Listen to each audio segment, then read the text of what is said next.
हाँ जी विद्यार्थियों, स्वागत है तुहाडा रीड पंजाबी दी क्लास दे विच, जिहदे विच आपां अज दी जिहड़ी क्लास है उहदे विच आपां छंद, उस तो बाद अलंकार ते फिर रस बारे साडे जिहड़े मल्टीपल चॉइस क्वेश्चन आ उन्हां दी गल करांगे। ये भी नाल नाल देखां भी एग्जाम दे विच किस तरह के प्रश्न पूछे जाते हैं। इहदे विच जिन्ने भी मैं प्रश्न बना रखे हैं वो सारे दे सारे बहुत इंपोर्टेंट है। तुहानूं पता ही है भी अगर इस तरह दे विच मान लो छंद अलंकार रस दे विचों प्रश्न कोई भी आएगा तो वह बहुत ही मतलब बेसिक लेवल का प्रश्न आऊगा। ये गल तुसीं ध्यान दे विच रखनी है। मतलब की है भी जदों तुहाडा छंद बारे अलंकार जां रस बारे तुहाडा अगर बेस क्लीयर है तो इस तो वड्डी गल कोई नहीं, तुहाडा क्वेश्चन है जिहड़ा रीड दे विच गलत नहीं होगा। हाँ, सैकेंड ग्रेड फस्ट ग्रेड की गल होर है, उहदे विच मतलब कि भी थोड़ा जिहा लेवल जां शब्दावली है जिहड़ी उहनूं थोड़ा हार्ड कर दिंदे है। गल करते हैं जी, सब तो पहला आप प्रश्न जोड़े अपने प्रश्न है वो आप करांगे छंदा बारे। छंदा बारे प्रश्न बहुत इंपोर्टेंट है। बहुत सारे विद्यार्थियों दी ये कन्फ्यूजन भी है, वो भी दूर करते जावांगे। एक गल तुसीं थोड़ी जी याद रखियो, थोड़ी जी चेते रखियो, ये बारे तुसीं बहुत सारिया जगह तो पढ़िया होगा, क्योंकि पंजाबी कोई कला मैं तो है नहीं पढ़ाने वाला, होर बथेरे है। सो विद्यार्थी है जोड़े लगभग हर टीचर के नाल जुड़े हुए हैं, ये कोई दो राय नहीं। सो कोई दिक्कत भी नहीं है, चाहिए भी है। नॉलेज जितों मिले उतो इकट्ठा कर लेना चाहिए, सही गल है। पर जिहड़ी गल मैं तुहानूं दसनी चाहुंदा वो ज़्यादा इंपोर्टेंट क्यों है, क्योंकि ये कई बारी की हुंदा है भी सानू बेसिक नूं छड्ड के तो ये कई मान लो बाहला ज्ञान भी घोटण लग जाते हैं, वो भी खैर चंगा नहीं हुंदा। कारण की है, क्योंकि जिवें पिछली बारी जिहड़ा रीट वाला पेपर होया जां उस तो पहलां तुसीं देख लो छंद संबंधी कोई भी प्रश्न पूछा गया तो बहुत ही बेसिक लेवल का प्रश्न पूछा गया। बेस तुहाडा क्लीयर कर दूंगा मैं, नाल नाल व्याख्या मैं करदा जाऊँगा। व्याख्या नूं तुसीं ध्यान नाल सुनना, उस चीज़ नूं माइंड दे विच सैट रखना। किवें दा भी प्रश्न आ जाए उत्थे तुहाडा क्लीयर हो जाऊगा अगर तुहाडे कंसैप्ट क्लीयर है। कंसैप्ट क्लीयर मैं नाल दी नाल करदा जाऊँगा। सारे ऑप्शनां ते आपां जा के देखांगे ऑप्शन क्यों पाए है, ये भी कारण है बहुत वड्डे। गलत ऑप्शन क्यों पाए है, मतलब भी गलत ऑप्शन जिहड़े पा रखे आ वो आ ही क्यों पाए है, इन्हां दे विच भी कारण है इन्हां दे। हाँ जी, सब तो पहला प्रश्न है तुहाडा भी छंद की है। छंद की है भी कविता का तत्त है जां एक काव्य रूप है जां वार्तक रूप है जां कोई नहीं। देखो सब तो पहली गल तुसीं ध्यान दे विच रखनी है भी छंद का संबंध हैगा जी कविता दे नाल, कविता दे नाल है। कविता दे तत्तां दे नाल मतलब की है भी ये कविता दे नाल है, इहदा संबंध कविता दे नाल है। हाँ जी, ठीक है। अच्छा हुण देखो कविता दे बहुत सारे तत्त आपां पढ़दे हैं, छंद, अलंकार, रस, भाषा, शैली ते अपने बिंब, बिंब हो गया, चिन्ह हो गया, ये सारिया चीज़ां ये आउंदे कविता के तत्तां दे विच आउंदे आ। ये छंद है जिहड़ा ये कविता का एक तत्त है, ये भी एक महत्वपूर्ण तत्तां दे विच गिणिया जांदा। छंद, अलंकार ते रस ये तीनों कविता के तत्त है। पर जिहड़े तुसीं काफ़ी वार ते किस्सा पढ़दे हो वो हैगे आ काव्य के रूप है, कविता के रूप कह लो या काव्य रूप कह लो, पर छंद है जिहड़े वो कविता के तत्त ने।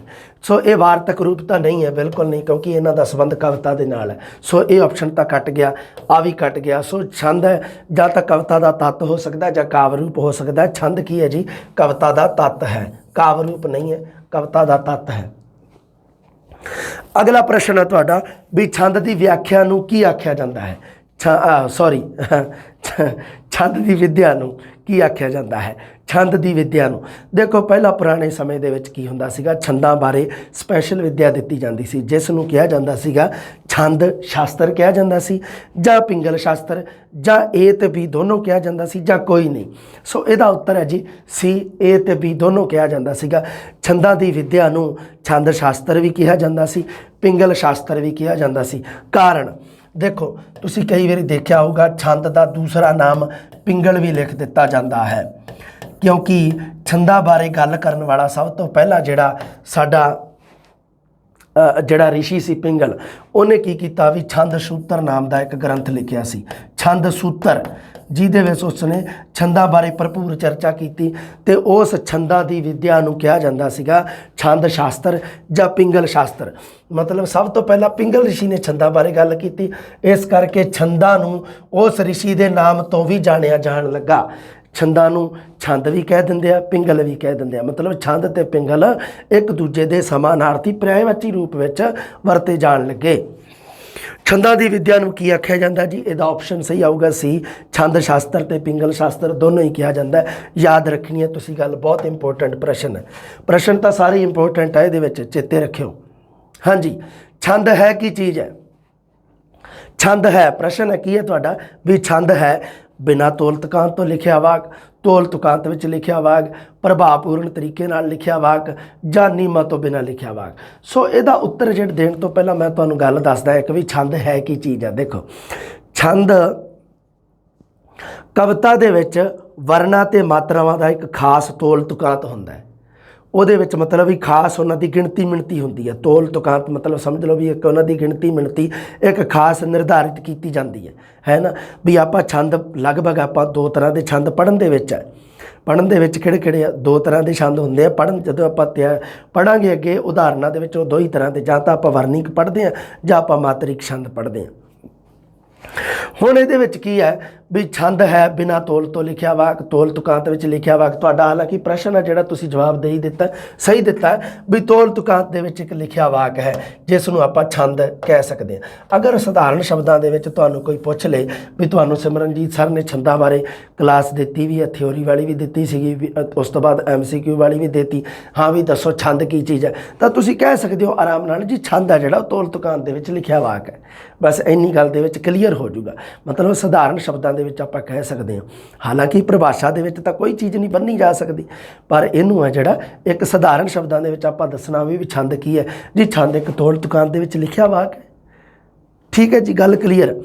ਅਗਲਾ ਜਿਹੜਾ ਪ੍ਰਸ਼ਨ ਹੈ ਸਾਡਾ, ਕਵਿਤਾ ਵਿੱਚ ਖਾਸ ਵਜਨ ਤੋਲ ਉਤਪੰਨ ਕਰਨ ਲਈ ਵਰਨ, ਮਾਤਰਾ, ਗਣ, ਵਿਸ਼ਰਾਮ, ਤੁਕਾਂਤ ਦੀ ਖਾਸ ਵਰਤੋਂ ਨੂੰ ਕੀ ਆਖਿਆ ਜਾਂਦਾ ਹੈ? ਛੰਦ ਆਖਿਆ ਜਾਂਦਾ ਜਾਂ ਅਲੰਕਾਰ ਜਾਂ ਬਿੰਬ ਜਾਂ ਰਸ? ਤਾਂ ਇਹਦਾ ਸਹੀ ਉੱਤਰ ਤੁਹਾਨੂੰ ਪਤਾ ਹੀ ਹੈ ਵੀ ਇਹ ਛੰਦਾਂ ਬਾਰੇ ਪਰਿਭਾਸ਼ਾ ਦਿੱਤੀ ਹੋਈ ਹੈ। ਸੋ ਇਹਦਾ ਸਹੀ ਉੱਤਰ ਆਊਗਾ ਛੰਦ। ਇਹ ਤੁਸੀਂ ਚੇਤੇ ਰੱਖਣਾ। ਛੰਦਾਂ ਦੀ ਪਰਿਭਾਸ਼ਾ ਨੂੰ ਬੇਟਾ ਜੀ ਯਾਦ ਰੱਖਿਓ। ਇਹ ਜਿਹੜੀ ਪਰਿਭਾਸ਼ਾ ਹੈ ਬਹੁਤ ਜ਼ਰੂਰੀ ਹੈ ਤੁਹਾਡੇ ਵਾਸਤੇ। ਠੀਕ ਹੈ ਬੇਟਾ ਜੀ। ਹਾਂਜੀ, ਅਗਲਾ ਪ੍ਰਸ਼ਨ, ਵਰਤਮਾਨ ਵਿੱਚ ਖੁੱਲ੍ਹੀ ਕਵਿਤਾ ਨੂੰ ਆਖਦੇ ਹਨ।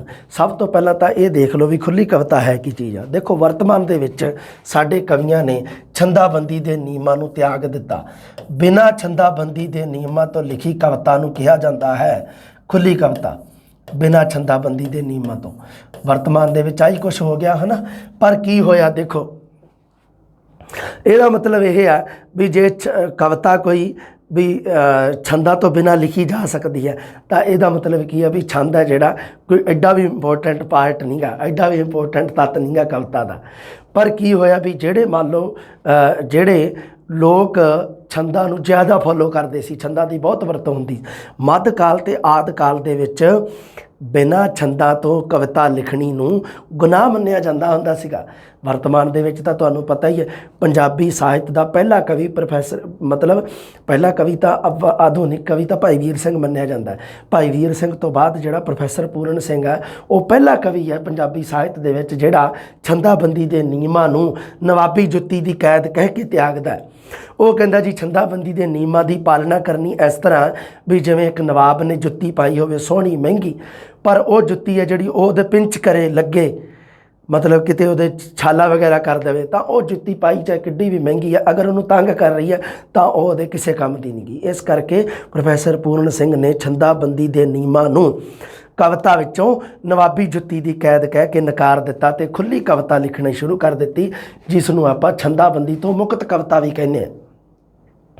ਪਰ ਜਿਹੜੇ ਲੋਕ ਛੰਦਾਂ ਦੀ ਵਰਤੋਂ ਕਰਦੇ ਹੁੰਦੇ ਸੀ, ਜਿਨ੍ਹਾਂ ਨੇ ਮੰਨਿਆ ਸੀ ਵੀ ਛੰਦ ਹੈ ਜਿਹੜਾ ਇਹ ਕਵਿਤਾ ਦਾ ਇੱਕ ਮਹੱਤਵਪੂਰਨ ਤੱਤ ਹੈ, ਬਹੁਤ ਲਾਜ਼ਮੀ ਤੱਤ ਹੈ, ਜ਼ਰੂਰੀ ਤੱਤ ਹੈ, ਉਹਨਾਂ ਨੇ ਕੀ ਕੀਤਾ, ਉਹਨਾਂ ਨੇ ਇਹਨੂੰ ਵੀ ਨਾਮ ਦੇਤਾ। ਉਸ ਖੁੱਲ੍ਹੀ ਕਵਿਤਾ ਜਿਹੜੀ ਲਿਖੀ ਸੀ ਉਹਨੂੰ ਵੀ ਇੱਕ ਛੰਦ ਦਾ ਨਾਮ ਦੇਤਾ ਜੀ, ਇਹ ਸੈਲਾਨੀ ਛੰਦ ਹੈ। ਉਹ ਕਹਿੰਦੇ ਵੀ ਨਾ ਖੁੱਲ੍ਹੀ ਕਵਿਤਾ ਤਾਂ ਹੋ ਹੀ ਨਹੀਂ ਸਕਦੀ ਕੋਈ, ਖੁੱਲ੍ਹੀ ਕਵਿਤਾ ਦਾ ਵੀ ਉਹਨਾਂ ਨੇ ਇੱਕ ਨਾਮ ਦਿੱਤਾ ਜਿਹਨੂੰ ਸੈਲਾਨੀ ਛੰਦ ਕਿਹਾ ਜਾਂਦਾ। ਕਾਮਨ ਜੀ ਗੱਲ ਹੈ, ਚੇਤੇ ਰੱਖਣੀ ਹੈ ਤੁਸੀਂ, ਇੰਪੋਰਟੈਂਟ ਵੀ ਹੈ, ਕਾਮਨ ਜੀ ਹੈ, ਸਧਾਰਨ ਵੀ ਹੈ, ਕੋਈ ਦਿੱਕਤ ਨਹੀਂ ਇਹਦੇ ਵਿੱਚ, ਹੈ ਨਾ। ਹਾਂਜੀ, ਅਗਲਾ ਪ੍ਰਸ਼ਨ ਹੈ ਜਿਹੜਾ, ਕਵਿਤਾ ਵਿੱਚ ਸੋਝ ਸੁਆਦ ਪੈਦਾ ਕਰਨ ਲਈ ਸਭ ਤੋਂ ਪ੍ਰਭਾਵਸ਼ਾਲੀ ਕਿਹੜੀ ਚੀਜ਼ ਹੈ? ਦੇਖੋ, ਸਭ ਤੋਂ ਪਹਿਲਾਂ ਤਾਂ ਸੋਝ ਸੁਆਦ ਦੀ ਮੈਂ ਗੱਲ ਕਰਦਾ ਵੀ ਸੋਝ ਸੁਆਦ ਹੈ ਕੀ ਭਲਾ। ਪ੍ਰਸ਼ਨ ਬਹੁਤ ਆਉਂਦਾ ਰਹਿੰਦਾ, ਮੇਰੇ ਕੋਲ ਵੀ ਕਈ ਵਾਰੀ ਟਾਈਮ ਨਹੀਂ ਲੱਗਦਾ, ਫਿਰ ਮੈਨੂੰ ਵੀ ਆ ਹੁੰਦਾ ਵੀ ਆ ਕੀ ਪੁੱਛ ਲਿਆ ਸਟੂਡੈਂਟ ਨੇ, ਵਾਰੀ ਵਾਰੀ ਦੱਸੀ ਦਾ ਵੀ ਹੈ। ਚਲੋ ਕੋਈ ਗੱਲ ਨਹੀਂ, ਹੋ ਜਾਂਦਾ ਕਈ ਵਾਰੀ, ਤਾਂ ਹੀ ਮੈਂ ਤੁਹਾਨੂੰ ਕਹਿਣਾ ਹੁੰਦਾ ਵੀ ਗੱਲ ਜਦੋਂ ਤੁਹਾਨੂੰ ਮੈਂ ਦੱਸੀ ਜਾਵੇ ਦੱਸਦਾ ਹੁੰਦਾ, ਬਹੁਤ ਇੰਪੋਰਟੈਂਟ ਗੱਲ ਹੀ ਦੱਸਦਾ ਹੁੰਦਾ ਮੈਂ, ਫਾਲਤੂ ਤੁਹਾਡੇ ਨਾਲ ਕੋਈ ਗੱਲ ਨਹੀਂ ਕਰਦਾ ਹੁੰਦਾ ਮੈਂ।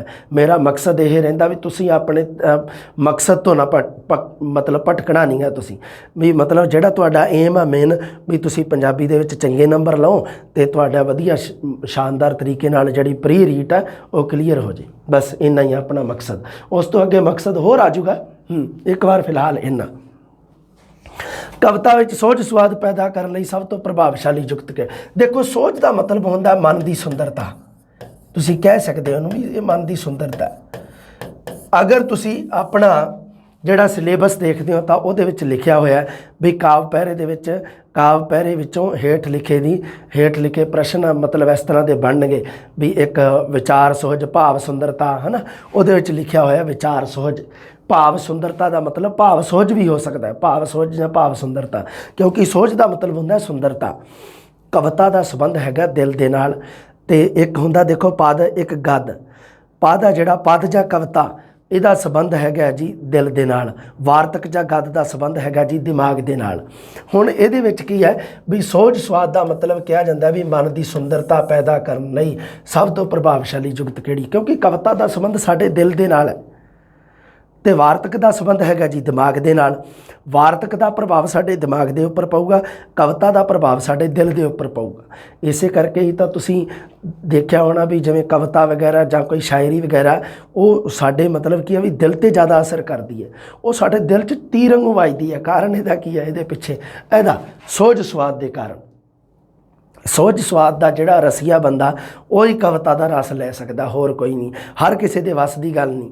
ਕਵਿਤਾ ਨੂੰ ਪੜ੍ਹਨਾ, ਪੜ੍ਹਾਉਣਾ ਅਤੇ ਕਵਿਤਾ ਦਾ ਰਸ ਲੈਣਾ ਇਹ ਹਰ ਕਿਸੇ ਦੇ ਹਿੱਸੇ ਨਹੀਂ ਆਇਆ ਹੁੰਦਾ। ਇਹ ਚੀਜ਼ਾਂ ਹਰ ਕੋਈ ਇਹਨਾਂ ਚੀਜ਼ਾਂ ਨੂੰ ਪਸੰਦ ਨਹੀਂ ਕਰਦਾ ਹੁੰਦਾ।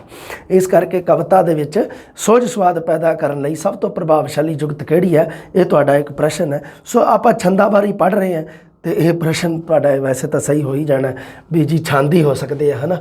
ਆਹ ਜਿਹੜੇ ਦੂਜੇ ਆਪਸ਼ਨ ਦਿੱਤੇ ਆ, 3 ਆਪਸ਼ਨ ਜਿਵੇਂ ਅਲੰਕਾਰ, ਚਿੰਨ੍ਹ ਅਤੇ ਬਿੰਬ, ਇਹ ਵੀ ਕਵਿਤਾ ਦੇ ਤੱਤ ਹੀ ਹੈ। ਅਲੰਕਾਰ, ਬਿੰਬ, ਚਿੰਨ੍ਹ ਅਤੇ ਇੱਕ ਚੌਥੇ ਨੰਬਰ 'ਤੇ ਜੋ ਤੁਹਾਡਾ ਸਹੀ ਆਪਸ਼ਨ ਹੈ ਉਹ ਛੰਦ ਹੈ। ਛੰਦ ਵਿੱਦਿਆ ਸੰਬੰਧੀ ਪੁਰਾਤਨ ਗ੍ਰੰਥ ਹੈ। ਇੰਪੋਰਟੈਂਟ ਪ੍ਰਸ਼ਨ ਹੈ ਬੇਟਾ ਜੀ। ਛੰਦ ਵਿੱਦਿਆ ਦੇ ਸੰਬੰਧੀ ਸਭ ਤੋਂ ਪੁਰਾਤਨ ਗ੍ਰੰਥ ਹੈ ਜਿਹੜਾ ਉਹ ਹੈਗਾ ਜੀ ਛੰਦ ਸੂਤਰ, ਜਿਸ ਨੂੰ ਪਿੰਗਲ ਨਾਮ ਦੇ ਰਿਸ਼ੀ ਨੇ ਲਿਖਿਆ ਸੀਗਾ। ਅਤੇ ਪਿੰਗਲ ਰਿਸ਼ੀ ਦੇ ਲਿਖਣ ਕਾਰਨ ਛੰਦ ਨੂੰ ਪਿੰਗਲ ਵੀ ਕਿਹਾ ਜਾਂਦਾ ਹੈ। ਦੇਖੋ ਛੰਦ ਵਿੱਦਿਆ ਸੰਬੰਧੀ ਪੁਰਾਤਨ ਗ੍ਰੰਥ ਹੈ। 4 ਆਪਸ਼ਨਾਂ 'ਤੇ ਧਿਆਨ ਦਿਓ। ਇਸ ਤਰ੍ਹਾਂ ਦੇ ਹੋ ਸਕਦੇ ਆਪਸ਼ਨ, ਛੰਦ ਸੂਤਰ ਹੈ, ਛੰਦ ਕਾਵ ਹੈ, ਕਾਵ ਸੂਤਰ ਹੈ ਜਾਂ ਛੰਦਾਬੰਦੀ ਹੈ। ਦੇਖੋ ਆਪਸ਼ਨ ਜੇ ਹੈ ਨਾ, ਅਗਰ ਤੁਹਾਨੂੰ ਸਹੀ ਤਰੀਕੇ ਨਾਲ ਇਸ ਚੀਜ਼ ਨੂੰ ਯਾਦ ਹੈ ਤਾਂ ਫਿਰ ਕੋਈ ਦਿੱਕਤ ਨਹੀਂ ਹੈ, ਫਿਰ ਤੁਹਾਨੂੰ ਕੋਈ ਟੈਨਸ਼ਨ ਵੀ ਨਹੀਂ ਗੀ। ਅਗਰ ਨਹੀਂ ਯਾਦ ਤਾਂ ਦੇਖੋ ਭੁਲੇਖਾ ਪਾਉਣ ਵਾਸਤੇ ਕਿਵੇਂ ਮਤਲਬ ਆਪਸ਼ਨ ਹੈ ਜਿਹੜੇ ਉਹ ਪਾਏ ਜਾਂਦੇ ਆ। ਛੰਦ ਸੂਤਰ, ਕਾਵ ਸੂਤਰ, ਛੰਦ ਕਾਵ, ਛੰਦਾਬੰਦੀ। ਅਗਰ ਮੰਨ ਲਓ ਕਿਸੇ ਨੇ ਘੱਟ ਪੜ੍ਹਿਆ ਜਾਂ ਨਹੀਂ ਪੜ੍ਹਿਆ, 1-2 ਵਾਰੀ ਪੜ੍ਹ ਕੇ ਕਿਸੇ ਨੇ ਕਿਹਾ ਵੀ ਇਹਦੀ ਕਿਹੜੀ ਟੈਨਸ਼ਨ ਲੈਣੀ ਹੈ, ਕਰ ਹੀ ਦੇਵਾਂਗੇ, ਤਾਂ ਉਹਦੇ ਵਾਸਤੇ ਥੋੜ੍ਹੀ ਜਿਹੀ ਦਿੱਕਤ ਪੈਦਾ ਕਰ ਸਕਦਾ। ਆਪਸ਼ਨ ਹੈ ਜਿਹੜੇ ਉਹ ਦਿੱਕਤ ਪੈਦਾ ਕਰ ਸਕਦੇ ਆ। ਛੰਦਾਂ ਦੇ ਪ੍ਰਕਾਰ ਹਨ। ਛੰਦਾਂ ਦੇ ਦੱਸੋ ਜੀ ਕਿੰਨੇ ਪ੍ਰਕਾਰ ਹੈ ਜੀ। ਛੰਦ 3 ਪ੍ਰਕਾਰ ਦੇ ਜੀ। ਛੰਦ 3 ਪ੍ਰਕਾਰ ਦੇ, ਹੈ ਨਾ, ਆਪਾਂ ਪੜ੍ਹਦੇ ਹਾਂ ਜਦੋਂ ਛੰਦ ਹੈਗੇ ਆ ਜੀ ਸਾਡੇ, ਹਾਂ ਬਿਲਕੁਲ 3 ਪ੍ਰਕਾਰ ਦੇ ਆ ਜੀ। ਕਿਹੜੇ ਕਿਹੜੇ ਆ ਦੇਖੋ ਜੀ। ਇੱਕ ਤਾਂ ਹੈਗਾ ਜੀ ਸਾਡਾ ਵਰਨਿਕ ਛੰਦ, ਇੱਕ ਹੈਗਾ ਜੀ ਮਾਤਰਿਕ ਛੰਦ, ਇੱਕ ਹੈਗਾ ਜੀ ਗਣਕ ਛੰਦ। ਨੰਬਰ 1, 2 ਅਤੇ 3। ਇੱਕ ਤਾਂ ਹੈਗਾ ਜੀ ਮਾਤਰਿਕ, ਇੱਕ ਹੈਗਾ ਜੀ ਗਣਿਕ, ਇੱਕ ਹੈਗਾ ਜੀ ਵਾਰਣਿਕ। ਮਾਤਰਿਕ ਛੰਦ ਉਹ ਹੁੰਦਾ ਜਿਹਦੇ ਵਿੱਚ ਮਾਤਰਾ ਦਾ ਖਾਸ ਵਜਨ ਤੋਲ ਗਿਣਤੀ ਮਿਣਤੀ ਦਾ ਧਿਆਨ ਰੱਖਿਆ ਜਾਵੇ, ਜਿਹਦੇ ਵਿੱਚ ਆਪਾਂ ਮਾਤਰਾ ਦੀ ਗਿਣਤੀ ਮਿਣਤੀ ਜਾਂ ਤੋਲ ਤੁਕਾਂਤ ਦੇਖਦੇ ਹਾਂ। ਗਣਕ ਦੇ ਵਿੱਚ ਜਿਹਦੇ ਵਿੱਚ ਗਣਾਂ ਦੀ। ਸੋ ਇਹ ਹੈ ਜਿਹੜਾ ਇਹ ਆਪਣੇ ਬਿਲਕੁਲ ਕੰਮ ਦਾ ਨਹੀਂ ਗਾ, ਧਿਆਨ ਦੇ ਵਿੱਚ ਰੱਖਣਾ। ਇਹਦੇ ਉੱਤੇ ਤੁਸੀਂ ਨਹੀਂ ਜਾਣਾ। ਅਗਰ ਤੁਹਾਨੂੰ ਕੋਈ ਪੜ੍ਹਾ ਰਿਹਾ, ਤੁਹਾਨੂੰ ਕੋਈ ਮੰਨ ਲਓ ਕੋਈ PhD ਕਰਾ ਰਿਹਾ ਛੰਦਾਂ 'ਤੇ, ਉਹਦੇ ਤੋਂ ਤੁਸੀਂ ਗਰੇਜ ਕਰਨਾ, ਦੂਰ ਰਹਿਣਾ ਉਹਨਾਂ ਚੀਜ਼ਾਂ ਤੋਂ, ਕਿਉਂਕਿ ਛੰਦ ਹੈ ਜਿਹੜੇ ਉਹ ਗਿਣਤੀ ਦੇ ਰੱਖੇ ਆ ਤੁਹਾਡੀ ਕਿਤਾਬ ਦੇ ਵਿੱਚ ਵੀ ਤੁਸੀਂ ਆਹੀ ਪੜ੍ਹਨੇ ਆ। ਉਸ ਤੋਂ ਇਲਾਵਾ ਕੁਝ ਵੀ ਨਹੀਂ ਪੜ੍ਹਨਾ, ਕਿਤੇ ਵੀ ਭੱਜਣ ਦੀ ਲੋੜ ਨਹੀਂ, ਜਾਣਦੀ ਨਹੀਂ। ਤੁਹਾਡੇ ਸਾਹਮਣੇ ਜੋ ਪੜ੍ਹਾਊਂਗਾ ਉਹਦੇ ਵਿੱਚੋਂ ਹੀ ਆਪਸ਼ਨ ਉਹਦੇ ਵਿੱਚੋਂ ਹੀ ਮਤਲਬ ਉਦਾਹਰਨ ਆ ਜਾਣਗੇ, ਉਵੇਂ ਦਾ ਹੀ ਬਿਲਕੁਲ ਜਾਂ ਉਹਦੇ ਨਾਲ ਮਿਲਦਾ ਜੁਲਦਾ ਕਹਿ ਲਓ ਪ੍ਰਸ਼ਨ ਹੈ ਜਿਹੜਾ ਤੁਹਾਡੇ ਸਾਹਮਣੇ ਆ ਜਾਊਗਾ। ਕੋਈ ਦਿੱਕਤ ਨਹੀਂ ਇਹਦੇ ਵਿੱਚ।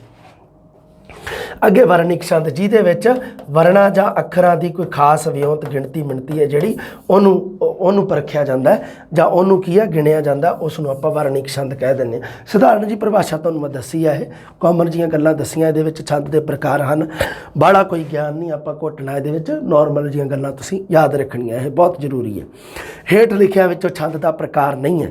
ਦੇਖੋ ਛੰਦ ਦੇ ਆਪਾਂ 3 ਪ੍ਰਕਾਰ ਉੱਪਰ ਵਾਲੇ 'ਚ ਪੜ੍ਹ ਕੇ ਆਏ ਆ ਵੀ ਇੱਕ ਵਰਣਿਕ ਪ੍ਰਕਾਰ ਹੁੰਦਾ, ਇੱਕ ਮਾਤਰਿਕ ਹੁੰਦਾ ਛੰਦ, ਇੱਕ ਗਣਿਕ ਤੇ ਇੱਕ ਮੈਂ ਰੂਪਕ ਲਿਖਤਾ। ਵੈਸੇ ਹੀ ਰੂਪਕ ਹੈ ਜਿਹੜਾ ਇਹ ਤੁਹਾਨੂੰ ਪਤਾ ਅਲੰਕਾਰ ਹੈ, ਰੂਪਕ ਅਲੰਕਾਰ ਬਾਰੇ ਪੜਾਂਗੇ। ਸੋ ਹੇਠ ਲਿਖਿਆਂ ਵਿੱਚੋਂ ਛੰਦ ਦਾ ਪ੍ਰਕਾਰ ਨਹੀਂ ਹੈ, ਇਹ ਤੁਹਾਡਾ ਸਹੀ ਉੱਤਰ ਹੋ ਗਿਆ ਜੀ ਡੀ, ਰੂਪਕ ਜਿਹੜਾ ਉਹ ਇੱਕ ਅਲੰਕਾਰ ਹੈ।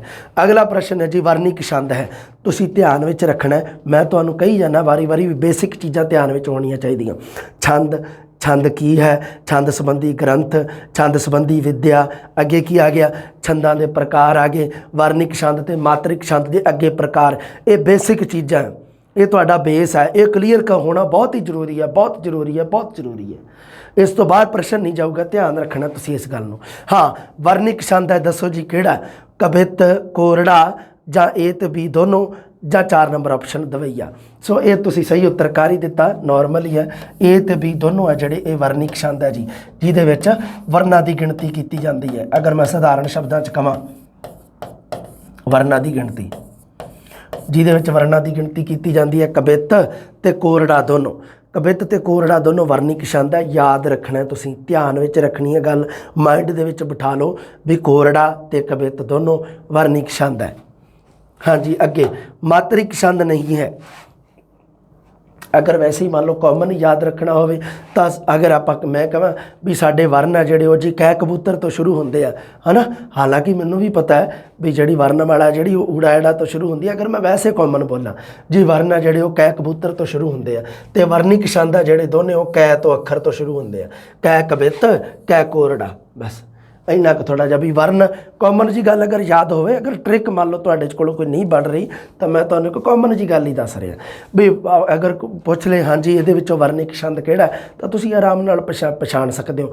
ਅਗਰ ਤੁਹਾਨੂੰ ਥੋੜ੍ਹੀ ਜਿਹੀ ਗੱਲ ਯਾਦ ਰਹਿ ਜੇ ਵੀ ਵਰਨ ਹੈ ਜਿਹੜੇ ਕਾਮਨ ਜੀ ਗੱਲ ਹੈ ਵੀ ਆਪਾਂ ਕੈ ਕਬੂਤਰ ਪੜ੍ਹਦੇ ਹੁੰਦੇ ਹਾਂ ਸਭ ਤੋਂ ਪਹਿਲਾਂ, ਕੈ ਕਬੂਤਰ ਕਾਮਨ ਗੱਲ ਹੈ। ਹਾਲਾਂਕਿ ਇਹ ਵੀ ਮੈਨੂੰ ਪਤਾ ਵੀ ਵਰਨਮਾਲਾ ਜਿਹੜੀ ਉਹ ਊੜਾ ਐੜਾ ਈੜੀ ਸੱਸਾ ਇੱਥੋਂ ਸ਼ੁਰੂ ਹੁੰਦੀ ਹੈ, ਕਾਮਨ ਗੱਲ ਹੈ ਵੀ ਆਪਾਂ ਕੈ ਕਬੂਤਰ ਤੋਂ ਸ਼ੁਰੂ ਕਰਦੇ ਹਾਂ ਆਪਣੀ ਪੜ੍ਹਾਈ, ਤਾਂ ਇਹ ਜਿਹੜੇ ਵਰਨ ਆ ਜਿਹੜੇ ਕੈ ਕਬੂਤਰ ਤੋਂ ਸ਼ੁਰੂ ਕੀਤੇ ਜਾਂਦੇ ਆ, ਇਸ ਕਰਕੇ ਕੈ ਕਵਿਤ ਤੇ ਕੈ ਕੋਰੜਾ ਦੋਨੋਂ ਕੈ ਕਬੂਤਰ ਵਾਲੇ ਹੀ ਆ ਗਏ। ਹਾਂਜੀ, ਅਗਲਾ ਪ੍ਰਸ਼ਨ ਹੈ ਤੁਹਾਡਾ ਮਾਤਰਿਕ ਛੰਦ ਨਹੀਂ ਹੈ, ਇਹਨਾਂ ਦੇ ਵਿੱਚੋਂ ਕਿਹੜਾ ਜਿਹੜਾ ਉਹ ਮਾਤਰਿਕ ਛੰਦ ਨਹੀਂ ਹੈ। ਇਹਦਾ ਮਤਲਬ ਉਹੀ ਹੋਊਗਾ ਉਹ ਤੁਹਾਡਾ ਮਾਤਰਿਕ ਛੰਦ ਨਹੀਂ ਹੋਊਗਾ ਜੋ ਤੁਹਾਡਾ ਵਰਣਿਕ ਛੰਦ ਹੋਊਗਾ। ਮਤਲਬ ਜੋ ਵਰਣਿਕ ਛੰਦ ਹੈ ਉਹ ਮਾਤਰਿਕ ਨਹੀਂ ਹੈ ਅਤੇ ਜੋ ਮਾਤਰਿਕ ਛੰਦ ਹੈ ਉਹ ਵਰਣਿਕ ਨਹੀਂ ਹੈ, ਗੱਲ ਖਤਮ, ਕਾਮਨ ਜੀ ਗੱਲ ਹੈ। ਹੁਣ ਉੱਪਰ ਤੁਹਾਨੂੰ ਪਤਾ ਹੈ ਵੀ ਵਰਣਿਕ ਛੰਦ ਕੋਰੜਾ ਅਤੇ ਕਵਿਤ ਦੋਨੋਂ ਵਰਣਿਕ ਛੰਦ ਹੈ, ਇਹਦਾ ਮਤਲਬ ਵੀ ਇਹ ਮਾਤਰਿਕ ਛੰਦ ਨਹੀਂ ਗਾ, ਇਹ ਵਰਣਿਕ ਛੰਦ ਹੈ। ਕੋਰੜਾ ਜਿਹੜਾ ਉਹ ਵਰਣਿਕ ਛੰਦ ਹੈ। ਹਾਂਜੀ, ਬਾਕੀ ਹੈ ਜਿਹੜੇ ਦੋਹਰਾ, ਦਵਈਆ ਅਤੇ ਚੌਪਈ, ਇਹ ਹੈ ਜਿਹੜੇ ਇਹ ਸਾਡੇ ਮਾਤਰਿਕ ਛੰਦ ਹੈ, ਇਹ ਤੁਸੀਂ ਧਿਆਨ ਦੇ ਵਿੱਚ ਰੱਖਣਾ ਹੈ। ਹਾਂਜੀ, ਅਗਲਾ ਹੈਗਾ ਜੀ ਕੋਰੜਾ ਛੰਦ ਵਿੱਚ ਵਰਨ ਕਿੰਨੇ ਹੁੰਦੇ ਹਨ। ਸਭ ਤੋਂ ਪਹਿਲਾਂ ਤੁਹਾਨੂੰ ਪਤਾ ਹੀ ਹੈ ਕੋਰੜਾ ਸਾਡਾ ਇੱਕ ਵਰਣਿਕ ਛੰਦ ਹੈ। ਵਾਰੀ ਵਾਰੀ ਬੋਲ ਕੇ ਨਾ ਮੈਂ ਤੁਹਾਨੂੰ ਯਾਦ ਰਟਾ ਹੀ ਦੇਣਾ ਹੈ। ਵਰਣਿਕ ਛੰਦ ਹੈ ਜਿਹਦੇ ਵਿੱਚ ਦੇਖੋ ਉਹ ਕਹਿੰਦਾ ਜੀ ਕਿੰਨੇ ਵਰਨ ਹੁੰਦੇ ਆ। ਜਿਹੜਾ ਕੋਰੜਾ ਛੰਦ ਹੈ ਇਹਦੇ ਵਿੱਚ ਇੱਕ ਲਾਈਨ ਦੇ ਵਿੱਚ 13 ਜਾਂ 14 ਵਰਨ ਹੋ ਸਕਦੇ ਆ। ਕਈ ਵਾਰੀ ਨਾ ਮੈਂ ਸਟੂਡੈਂਟ ਨੂੰ ਨਾ ਬਹੁਤ ਵਾਰੀ ਕਹਿੰਦਾ ਹੁੰਦਾ, ਮੈਂ ਕਹਿੰਦਾ ਵੀ ਤੁਹਾਡੇ ਵਾਸਤੇ ਸਭ ਤੋਂ ਸੌਖੀ ਗੱਲ ਕੀ ਹੈ ਵੀ ਉੱਥੇ 4 ਆਪਸ਼ਨ ਦਿੱਤੇ ਹੋਏ ਆ, ਤੁਹਾਨੂੰ ਉੱਥੇ ਲਿਖ ਕੇ ਵਿਆਖਿਆ ਕਰਨ ਦੀ ਕੋਈ ਲੋੜ ਨਹੀਂ ਗੀ, ਤੁਸੀਂ ਉੱਥੇ ਜਾ ਕੇ ਗੋਲੇ ਕਾਲੇ ਕਰਨੇ ਆ, ਕੰਮ ਤਾਂ ਇੰਨਾ ਹੀ ਹੈ। ਸਟੂਡੈਂਟ ਦਾ ਨਾ ਮਾਈਂਡ ਕਈ ਵਾਰੀ ਨਾ ਮਤਲਬ ਕਈ ਹੁੰਦੇ ਹੀ ਆ, ਕਈ ਐਵੇਂ ਦੇ ਵੀ, ਕਿਉਂਕਿ ਸਾਰੇ ਟੀਚਰਾਂ ਨਾਲ ਜੁੜੇ ਹੋਏ ਆ ਤੁਸੀਂ ਟੀਚਰਸ ਦੇ ਨਾਲ, ਕਈ ਐਵੇਂ ਦੇ ਹੁੰਦੇ ਆ ਵੀ ਬਾਹਲਾ ਨੀਮਾਂ 'ਚ ਫਸ ਜਾਂਦੇ ਆ। ਉਹਨਾਂ ਵਾਸਤੇ ਮੇਰੀ ਇੱਕੋ ਹੀ ਸਲਾਹ ਸਟੂਡੈਂਟ ਵਾਸਤੇ ਵੀ ਤੁਸੀਂ ਕਾਮਨ ਸਭ ਤੋਂ ਪਹਿਲਾਂ ਕਾਮਨ ਚੇਤੇ ਰੱਖਣੀ। ਅੱਛਾ, ਮੰਨ ਲਓ ਵੀ ਤੁਸੀਂ ਵਰਣਿਕ ਛੰਦ ਪੜ੍ਹੀ ਜਾਂਦੇ ਹੋ, ਮੰਨ ਲਓ ਉਹਨੇ ਪੁੱਛਿਆ, ਇੱਕ ਉਹਨੇ ਲਾਈਨ ਲਿਖਤੀ, ਇੱਕ ਲਾਈਨ ਲਿਖੀ, ਉਹ ਕਹਿੰਦਾ ਹਾਂਜੀ ਦੱਸੋ ਵੀ ਇਹ ਹੈ ਜਿਹੜਾ ਇਹਦੇ ਵਿੱਚ ਕਿਹੜਾ ਛੰਦ ਹੈ, ਤਾਂ ਤੁਸੀਂ ਉਹਦੇ ਵਿੱਚ ਗਿਣਤੀ ਕੀਤੀ ਵਰਨਾਂ ਦੀ, ਵਰਨ ਨਿਕਲ ਆਏ 15, ਵਰਨ ਨਿਕਲ ਆਏ 15, ਤਾਂ ਉੱਥੇ ਮੱਥੇ 'ਤੇ ਹੱਥ ਧਰਨ ਦਾ ਤਾਂ ਮਤਲਬ ਹੀ ਨਹੀਂ ਤੁਹਾਡਾ। ਤੁਸੀਂ ਵੀ ਕਹਿ ਦਿੰਦੇ ਹੋ, ਬਹੁਤ ਸਾਰੇ ਵਿਦਿਆਰਥੀ ਹੈ ਜਿਹੜੇ ਮੈਨੂੰ ਸਿੱਧਾ ਐਂ ਹੀ ਭੇਜਦੇ ਆ, ਕਿਉਂਕਿ ਇੱਕ ਤਾਂ ਜਿਹੜਾ ਆਹ ਟੈਸਟ ਸੀਰੀਜ਼ਾਂ ਚੱਲਦੀਆਂ ਨਾ ਉਹਨਾਂ ਦਾ ਵੀ ਕੋਈ ਹਾਲ ਨਹੀਂ, ਸਰਿਆ ਪਿਆ ਉਹਨਾਂ ਦਾ ਵੀ, ਮਤਲਬ ਕੁਛ ਵੀ ਪੁੱਛੀ ਜਾਂਦੇ ਆ ਸਟੂਡੈਂਟਾਂ ਤੋਂ। ਸਟੂਡੈਂਟ ਨੇ ਭੇਜਤਾ। ਮੈਂ ਕਿਹਾ ਹਾਂਜੀ ਬੇਟਾ ਦੱਸੋ ਇਹਦੇ 'ਚ ਕੀ ਪ੍ਰੋਬਲਮ ਆ। ਕਿ ਸਰ ਜੀ 13 ਤੇ 14 ਮਤਲਬ ਹੁੰਦੇ ਆ ਵਰਨ, ਤੇ ਇਹਦੇ 'ਚ ਤਾਂ 15 ਦੇ ਰੱਖਿਆ। ਮੈਂ ਕਿਹਾ 15 ਵਰਨਾਂ ਵਾਲਾ ਕੋਈ ਛੰਦ ਪੜ੍ਹਿਆ ਤੂੰ? ਕਹਿੰਦਾ ਨਹੀਂ ਸਰ ਜੀ। ਤੇ ਮੈਂ ਕਿਹਾ ਫਿਰ ਕੋਰੜਾ ਹੀ ਹੈ। ਕਹਿੰਦਾ ਹਾਂ ਸਰ ਜੀ ਇਹ ਤਾਂ ਮੈਂ ਸੋਚਿਆ ਨਹੀਂ। ਮੈਂ ਕਿਹਾ ਉੱਥੇ ਤੈਨੂੰ ਐਗਜ਼ਾਮ ਦੇ ਵਿੱਚ ਐ ਥੋੜ੍ਹਾ ਪੁੱਛੂਗਾ ਵੀ ਇਹਦੇ ਵਿੱਚ 14 ਵਰਨ ਨਹੀਂ ਗਏ, ਇਹਦੇ 'ਚ 15 ਵਰਨ ਆ, ਅਤੇ ਹੁਣ ਤੂੰ ਦੱਸ ਵੀ ਕਿਹੜਾ ਛੰਦ ਹੈ। ਵੀ ਐਵੇਂ ਦਾ ਪ੍ਰਸ਼ਨ ਤਾਂ ਕੋਈ ਬਣਦਾ ਹੀ ਨਹੀਂ ਗਾ, ਹੈ ਨਾ। ਹੁਣ 31 ਜਾਂ 32 ਵਰਨਾਂ ਵਾਲਾ ਛੰਦ ਹੈ। ਅਗਰ 33 ਹੋ ਗਏ, ਅਗਰ 30 ਹੋ ਗਏ, ਤਾਂ 33 ਤਾਂ 30 ਵਾਲਾ ਤੁਸੀਂ ਹੋਰ ਕੋਈ ਪੜ੍ਹਿਆ ਹੀ ਨਹੀਂ ਗਾ, ਅਤੇ ਕਿਹੜਾ ਮੰਨੋਗੇ ਤੁਸੀਂ? ਉਹ ਤੁਹਾਡੀ ਕਵਿਤ ਛੰਦ ਹੀ ਮੰਨੋਗੇ 33 ਜਾਂ 32 ਵਰਨਾਂ ਵਾਲਾ। ਇਸ ਕਰਕੇ ਥੋੜ੍ਹਾ ਜਿਹਾ ਇਸ ਚੀਜ਼ ਨੂੰ, ਮਾਈਂਡ ਨੂੰ ਆਪਣੇ ਨੂੰ ਓਪਨ ਰੱਖਿਆ ਕਰੋ। ਮਾਤਰਾਵਾਂ ਦੀ ਗਿਣਤੀ ਵਿੱਚ ਬਹੁਤ ਸਿਆਪਾ ਪੈਂਦਾ। ਮਾਤਰਾਵਾਂ ਦੀ ਗਿਣਤੀ ਦੇ ਵਿੱਚ ਤਾਂ ਬਹੁਤ ਜੱਬ ਪਾਈ ਰੱਖਦੇ ਆ ਸਟੂਡੈਂਟ, ਸਾਰੇ ਦੀਆਂ ਮਾਤਰਾ ਪੂਰੀਆਂ ਨਹੀਂ ਆ ਰਹੀਆਂ। ਮੈਂ ਕਿਹਾ ਬੇਟਾ ਮਾਤਰਾ 23 ਹੋ ਜਾਣਗੀਆਂ ਕੋਈ ਗੱਲ ਨਹੀਂ, 24 ਹੋ ਜਾਣਗੀਆਂ ਕੋਈ ਗੱਲ ਨਹੀਂ, 25 ਹੋ ਜਾਣਗੀਆਂ ਕੋਈ ਗੱਲ ਨਹੀਂ, ਛੰਦ ਦੋਹਰਾ ਹੀ ਰਹਿਣਾ ਇਹ, ਭਾਵੇਂ ਕਿੰਨਾ ਵੀ ਕਰ ਲਾ।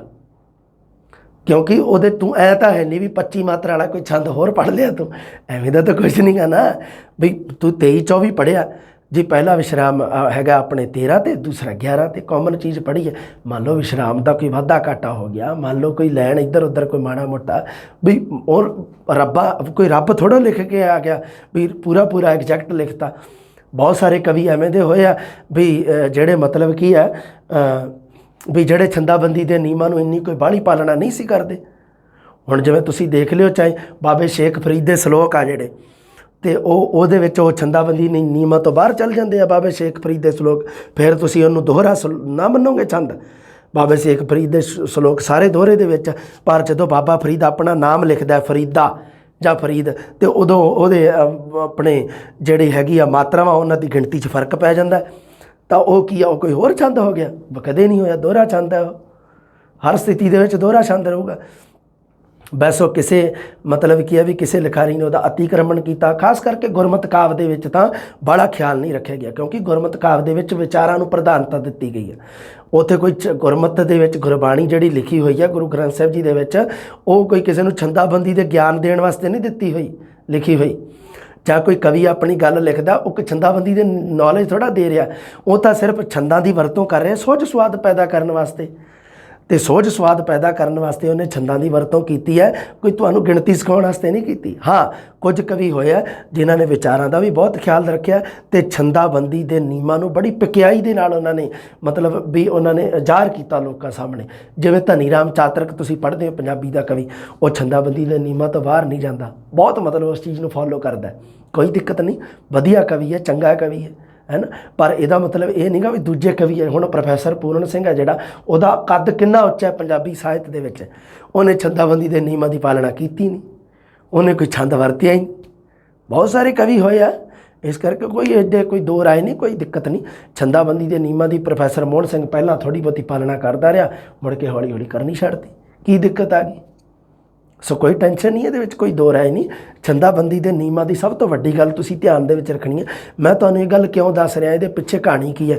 ਕਿਉਂਕਿ ਟੈਸਟ ਸੀਰੀਜ਼ ਤੁਸੀਂ ਬਹੁਤ ਜੁਆਇਨ ਕਰ ਰੱਖੀਆਂ, ਤਾਂ ਇਹਦੇ ਤੋਂ ਥੋੜ੍ਹਾ ਜਿਹਾ ਤੁਸੀਂ ਨਾ ਧਿਆਨ ਰੱਖਣਾ ਬੇਟਾ ਜੀ। ਹਾਂ, ਜੁਆਇਨ ਕਰਨੀ ਮਾੜੀ ਗੱਲ ਨਹੀਂ, ਮੈਂ ਐਵੇਂ ਨਹੀਂ ਕਹਿੰਦਾ ਨਾ ਕਰੋ, ਕਰੋ ਜ਼ਰੂਰ, ਪਰ ਆਪਣੇ ਖੁਦ ਦੇ ਇਸ ਚੀਜ਼ ਨੂੰ ਥੋੜ੍ਹਾ ਜਿਹਾ ਰਿਸਪੋਂਸੀਬਿਲਿਟੀ ਰੱਖਿਆ ਕਰੋ, ਇਸ ਚੀਜ਼ ਨੂੰ ਥੋੜ੍ਹਾ ਜਿਹਾ ਆਪਣੀ ਜ਼ਿੰਮੇਵਾਰੀ 'ਤੇ ਇਸ ਚੀਜ਼ ਨੂੰ ਲਿਆ ਕਰੋ।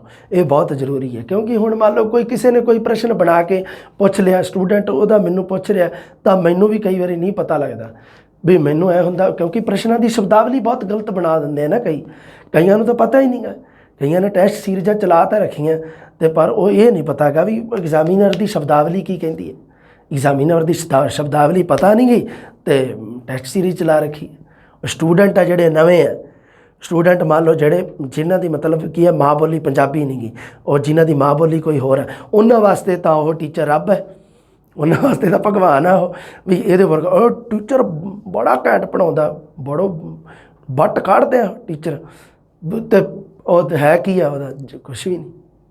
ਦਿੱਕਤ ਪੈਦਾ ਹੋ ਜਾਂਦੀ ਹੈ ਕਈ ਵਾਰੀ, ਧਿਆਨ ਰੱਖਿਆ ਕਰੋ ਇਹਨਾਂ ਚੀਜ਼ਾਂ ਨੂੰ। ਹਾਂਜੀ ਬੇਟਾ, 31 ਜਾਂ ਅਗਲਾ ਹੋ ਗਿਆ। ਕੋਰੜਾ ਛੰਦ ਵਿੱਚ ਕਿੰਨੇ ਵਰਨ ਹੁੰਦੇ ਆ? 13 ਜਾਂ 14 ਵਰਨ ਹੁੰਦੇ ਆ, ਧਿਆਨ ਦੇ ਵਿੱਚ ਰੱਖਣਾ 13 ਜਾਂ 14, ਕਿਉਂਕਿ ਕੋਰੜਾ ਇੱਕ ਵਰਨਿਕ ਛੰਦ ਹੈ। ਅਗਲਾ ਵਰਨਿਕ ਛੰਦ ਦੀ ਅਗਲਾ ਪ੍ਰਸ਼ਨ ਦੀ ਗੱਲ ਕਰਦੇ ਹਾਂ ਆਪਾਂ। 31 ਜਾਂ 32 ਵਰਨਾਂ ਵਾਲਾ ਛੰਦ ਕਿਹੜਾ ਹੈ ਵੀ? ਹਾਂਜੀ ਦੱਸੋ। 31 ਜਾਂ 32 ਵਰਨਾਂ ਵਾਲਾ ਹੈਗਾ ਜੇ। ਵਰਨਾਂ ਵਾਲਾ ਪੁੱਛਿਆ ਤੁਹਾਨੂੰ, ਵਰਨਾਂ ਵਾਲਾ, ਵਰਨ ਮਤਲਬ ਅੱਖਰ, ਇਹਦਾ ਮਤਲਬ ਵੀ ਕੋਰੜਾ ਤੇ ਕਵਿੱਤ ਦੋਨੋਂ ਵਰਨਿਕ ਛੰਦ ਹੈ। ਕਵਿੱਤ ਛੰਦ ਦੇ ਵਿੱਚ 31 ਜਾਂ 32 ਵਰਨ ਹੁੰਦੇ ਆ। ਜਿਹੜਾ ਤਾਂ ਕੋਰੜਾ ਹੈ, ਕੋਰੜੇ ਦੇ ਵਿੱਚ ਤਾਂ ਇੱਕ ਲਾਈਨ ਲਿਖੀ, ਉਹਦੇ ਵਿੱਚ ਹੋ ਗਏ 13 ਜਾਂ 14 ਵਰਨ, ਠੀਕ ਹੈ। ਜਿਹੜਾ ਕਵਿੱਤ ਛੰਦ ਹੈ ਉਹਦੇ ਵਿੱਚ ਦੇਖੋ, ਕਵਿੱਤ ਛੰਦ ਦੀ ਚਾਲ ਤੋਂ ਪਤਾ ਲੱਗਦਾ ਹੁੰਦਾ ਹੈ। ਕਵਿੱਤ ਛੰਦ ਦੀ ਜਿਹੜੀ ਲਾਈਨ ਹੈ, ਸਤਰ ਹੈ, ਉਹ ਵੱਡੀ ਹੁੰਦੀ ਹੈ। ਤਾਂ ਉਹਦੇ ਵਿੱਚ ਕੀ ਹੈ ਵੀ ਉਹਨੂੰ, ਉਹਦੇ ਤੁਸੀਂ ਸਮਝ ਲਓ ਵੀ ਇੱਕ ਜਿਵੇਂ ਇਸ ਤਰ੍ਹਾਂ ਇੱਕ ਹੋ ਗਿਆ, ਇੱਕ ਇਸ ਤਰ੍ਹਾਂ, ਇੱਕ ਇਸ ਤਰ੍ਹਾਂ, ਇੱਕ ਇਸ ਤਰ੍ਹਾਂ, ਇੱਥੇ ਹੋ ਗਏ 8 ਵਰਨ, ਇੱਥੇ ਹੋ ਗਏ 8 ਵਰਨ, ਇੱਥੇ ਹੋ ਗਏ 8, ਇੱਥੇ 8 ਜਾਂ 7 ਹੋ ਸਕਦੇ ਆ, 8 ਜਾਂ 7। ਤਾਂ ਇਸ ਕਰਕੇ ਆ ਦੇਖ ਲਓ ਤੁਸੀਂ, 8 ਚੌਕਾ 32 ਜਾਂ 8 ਚੌਕਾ 32 ਚੋਂ ਇੱਕ ਘਟਾਈਏ ਤੇ 31, ਜਾਂ ਤਾਂ 31 ਵਰਨ ਹੋ ਸਕਦੇ ਆ ਜਾਂ 32 ਵਰਨ। ਅੱਛਾ, ਮੰਨ ਲਓ ਕੋਈ ਇਸ ਤਰ੍ਹਾਂ ਕਿਸੇ ਕਵੀ ਨੇ ਲਿਖਿਆ, ਕਵਿੱਤ ਛੰਦ ਦੇ ਵਿੱਚ ਕਵਿਤਾ ਲਿਖੀ, ਕਵਿੱਤ ਛੰਦ ਦੇ ਵਿੱਚ ਕਵਿਤਾ ਲਿਖੀ ਤੇ ਵਰਨ ਆ ਰਹੇ ਆ 33, ਕੋਈ ਦਿੱਕਤ ਨਹੀਂ ਬੇਟਾ ਜੀ, ਵਰਨਿਕ ਛੰਦ ਤਾਂ ਵੀ ਕਿਹੜਾ ਰਹੂਗਾ, ਕਵਿੱਤੀ ਰਹੂਗਾ। ਐਵੇਂ ਨਹੀਂ ਵੀ ਉੱਥੇ ਕੋਈ ਬਦਲ, ਤੁਸੀਂ ਉਹਨੂੰ ਦਵਈਆ ਛੰਦ ਥੋੜ੍ਹਾ ਕਰਕੇ ਆ ਜਾਓਗੇ ਆਪਸ਼ਨ 'ਚ, ਬੈਤ ਜਾਂ ਕੋਰੜਾ ਥੋੜ੍ਹਾ ਕਰਕੇ ਆ ਜਾਓਗੇ। ਇੰਨਾ ਕੁ ਤਾਂ ਤੁਹਾਨੂੰ ਵੀ ਸੈਂਸ ਆ ਨਾ। ਇਸ ਕਰਕੇ ਆਪਸ਼ਨਾਂ 'ਤੇ ਆਧਾਰਿਤ ਰਿਹਾ ਕਰੋ। ਆਪਸ਼ਨ ਬਹੁਤ ਜ਼ਰੂਰੀ ਹੈ, ਸਾਰੇ ਆਪਸ਼ਨਾਂ 'ਤੇ ਜਾਣਾ ਬੜਾ ਜ਼ਰੂਰੀ ਹੈ, ਬੜਾ ਜ਼ਰੂਰੀ ਹੈ। ਆਪਸ਼ਨ ਐਗਜ਼ਾਮੀਨਰ ਨੇ ਐਵੇਂ ਨਹੀਂ ਪਾਏ ਹੁੰਦੇ ਮੂੰਹ ਚੱਕ ਕੇ ਉੱਥੇ ਵੀ ਉਹੀ ਲਿਖਤੇ, ਅੰਨੇਵਾਹ ਲਿਖਤੇ ਆ, ਚਲੋ ਜੀ ਆਪਸ਼ਨ ਪਾਤੇ, ਨਾ ਨਾ।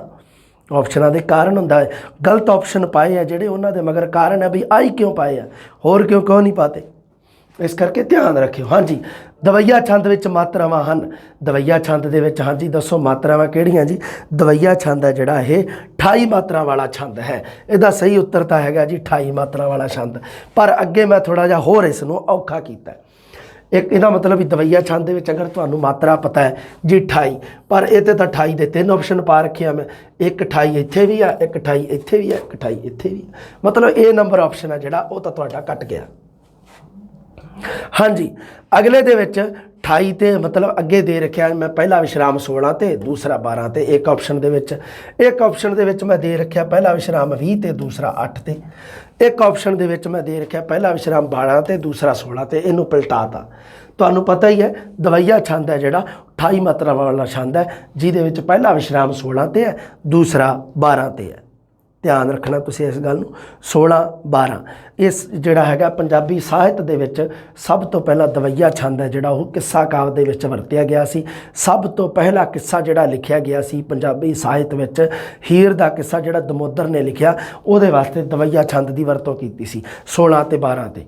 ਅਗਰ ਤੁਸੀਂ ਪੜ੍ਹੋਗੇ, ਮੰਨ ਲਓ ਤੁਸੀਂ ਦਵਈਆ ਛੰਦ ਪੜ੍ਹ ਰਹੇ ਹੋ ਤਾਂ ਉਹਦੇ ਵਿੱਚ ਤੁਸੀਂ, ਅਗਰ ਤੁਸੀਂ ਮੰਨ ਲਓ ਹੀਰ ਦਮੋਦਰ ਦਾ ਕੋਈ ਪੜ੍ਹ ਰਹੇ ਹੋ ਹੈ ਨਾ, ਤਾਂ ਉਹਦੇ ਵਿੱਚ ਤੁਸੀਂ ਦੇਖ ਲਿਓ ਉਹਨਾਂ ਦੀ ਗਿਣਤੀ ਕਰਕੇ, ਤੇ ਉਦੋਂ ਤੁਹਾਨੂੰ ਪਤਾ ਲੱਗ ਜੂਗਾ ਵੀ 16 12 ਤੇ 28। ਅਗਲਾ ਪ੍ਰਸ਼ਨ ਹੈ ਜਿਹੜਾ ਤੁਹਾਡਾ ਉਹ ਹੈਗਾ 23 ਜਾਂ 24 ਮਾਤਰਾਵਾਂ ਵਾਲਾ ਛੰਦ ਹੈ। ਸੋ 23 ਜਾਂ 24 ਮਾਤਰਾਵਾਂ ਵਾਲਾ ਸਾਡਾ ਛੰਦ ਹੈ ਜਿਹੜਾ ਉਹ ਹੈਗਾ ਜੀ ਦੋਹਰਾ। ਉਹ ਕਿਹੜਾ ਛੰਦ ਹੈ ਜੀ? ਦੋਹਰਾ। ਦੋਹਰਾ ਜਿਹੜਾ ਹੈਗਾ ਉਹ 23 ਜਾਂ 24 ਮਾਤਰਾਵਾਂ ਵਾਲਾ ਛੰਦ ਹੈ, ਜਿਹਦੇ ਵਿੱਚ ਕੀ ਹੈ ਜੀ, ਪਹਿਲਾ ਵਿਸ਼ਰਾਮ ਹੈਗਾ ਜੀ 13 ਤੇ ਦੂਸਰਾ ਹੈਗਾ ਜੀ 11 ਤੇ। 13 11 24, ਠੀਕ ਹੈ ਜੀ। ਪਹਿਲਾ ਵਿਸ਼ਰਾਮ 13, ਦੂਸਰਾ 11। ਦੋਹਰਾ ਛੰਦ। ਦੋਹਰੇ ਛੰਦ ਦੀ ਤਾਂ ਵਰਤੋਂ ਬਹੁਤ ਹੁੰਦੀ ਹੈ, ਪੰਜਾਬੀ ਸਾਹਿਤ ਦੇ ਵਿੱਚ ਬਹੁਤ ਕੀਤੀ ਗਈ ਹੈ। ਕਵਿੱਤ ਛੰਦ ਤੁਹਾਨੂੰ ਪਤਾ ਹੀ ਹੈ, ਇੱਕ ਕਵਿੱਤ ਛੰਦ ਹੈ ਜਿਹੜਾ ਵਰਨਿਕ ਛੰਦ ਹੈ, ਜਿਹਦੇ ਵਿੱਚ 31 ਜਾਂ 32 ਵਰਨ ਹੁੰਦੇ ਆ, ਠੀਕ ਹੈ ਜੀ। ਹਾਂ, ਅੱਗੇ ਦਵਈਆ ਛੰਦ ਦੀ ਹੁਣੇ ਗੱਲ ਕਰਕੇ ਹਟੇ ਆਪਾਂ। 28 ਮਾਤਰਾ ਵਾਲਾ ਛੰਦ ਆ, ਪਹਿਲਾ ਵਿਸ਼ਰਾਮ 16 ਤੇ ਦੂਸਰਾ 12 ਤੇ। ਬੈਂਤ ਛੰਦ ਤੁਹਾਨੂੰ ਪਤਾ ਹੀ ਹੈ 40 ਜਾਂ 41 ਮਾਤਰਾ ਵਾਲਾ ਛੰਦ ਹੈ ਇਹ ਵੀ, ਜਿਹਦੇ ਵਿੱਚ ਪਹਿਲਾ ਵਿਸ਼ਰਾਮ 20 ਤੇ ਦੂਸਰਾ 20 ਜਾਂ 21 ਤੇ ਹੈ। ਇਹਦੇ ਬਾਰੇ ਵੀ ਗੱਲ ਕਰਾਂਗੇ, ਬੈਂਤ ਛੰਦ ਦੇ ਬਾਰੇ ਵੀ। ਕਾਮਨ ਦੀਆਂ ਗੱਲਾਂ ਤੁਸੀਂ ਆਹ ਬਹੁਤ ਜ਼ਰੂਰੀ ਚੇਤੇ ਰੱਖਣੀਆਂ ਬੇਟਾ ਜੀ। ਹਾਂਜੀ, ਅਗਲਾ ਪ੍ਰਸ਼ਨ ਦੇਖਦੇ ਹਾਂ। ਅਰਬੀ ਫਾਰਸੀ ਤੋਂ ਪੰਜਾਬੀ ਵਿੱਚ ਆਇਆ ਛੰਦ ਕਿਹੜਾ ਹੈ ਜੀ? ਯਾਦ ਰੱਖਣਾ ਤੁਸੀਂ, ਇਹ ਜਿਹੜਾ ਹੈਗਾ ਬੈਂਤ ਛੰਦ ਹੈ ਜਿਹੜਾ ਇਹ ਅਰਬੀ ਫਾਰਸੀ ਤੋਂ ਆਇਆ ਵਾ ਹੈ। ਅਰਬੀ ਫਾਰਸੀ ਤੋਂ ਬੈਂਤ ਛੰਦ, ਬੈਂਤ। ਚੌਪਈ ਤੇ ਬਾਕੀ ਆਪਸ਼ਨ ਦੂਸਰੇ, ਚੌਪਈ, ਕੋਰੜਾ, ਦਵਈਆ, ਇਹ ਤਾਂ ਮਤਲਬ ਕੀ ਹੈ ਵੀ ਇਹ ਸਾਡੇ ਭਾਰਤੀ ਸਾਹਿਤ ਦੇ ਵਿੱਚ ਵੀ ਇਹ ਵਰਤੇ ਜਾਂਦੇ ਸੀਗੇ, ਪਰ ਅਰਬੀ ਫਾਰਸੀ ਦੇ ਵਿੱਚੋਂ ਮਤਲਬ ਵਿਦੇਸ਼ੀ ਜਿਹੜਾ ਛੰਦ ਹੈ ਤੁਸੀਂ ਕਹਿ ਸਕਦੇ ਹੋ ਬੈਂਤ ਛੰਦ ਹੈ। 40 ਮਾਤਰਾ ਵਾਲਾ ਛੰਦ ਹੈ। ਲਓ ਜੀ, ਬੈਂਤ ਬਾਰੇ ਹੀ ਗੱਲ ਕਰਦੇ ਹਾਂ ਆਪਾਂ। ਇਹ ਇੱਕ 40 ਮਾਤਰਾ ਵਾਲਾ ਛੰਦ ਹੈ, ਜਿਹਦੀਆਂ ਮਾਤਰਾਵਾਂ 40 ਵੀ ਹੋ ਸਕਦੀਆਂ, 41 ਵੀ ਹੋ ਸਕਦੀਆਂ। ਪਹਿਲਾ ਵਿਸ਼ਰਾਮ 20 ਤੇ ਦੂਸਰਾ 20 ਜਾਂ 21 ਤੇ ਹੋਊਗਾ, ਕੋਈ ਦਿੱਕਤ ਨਹੀਂ।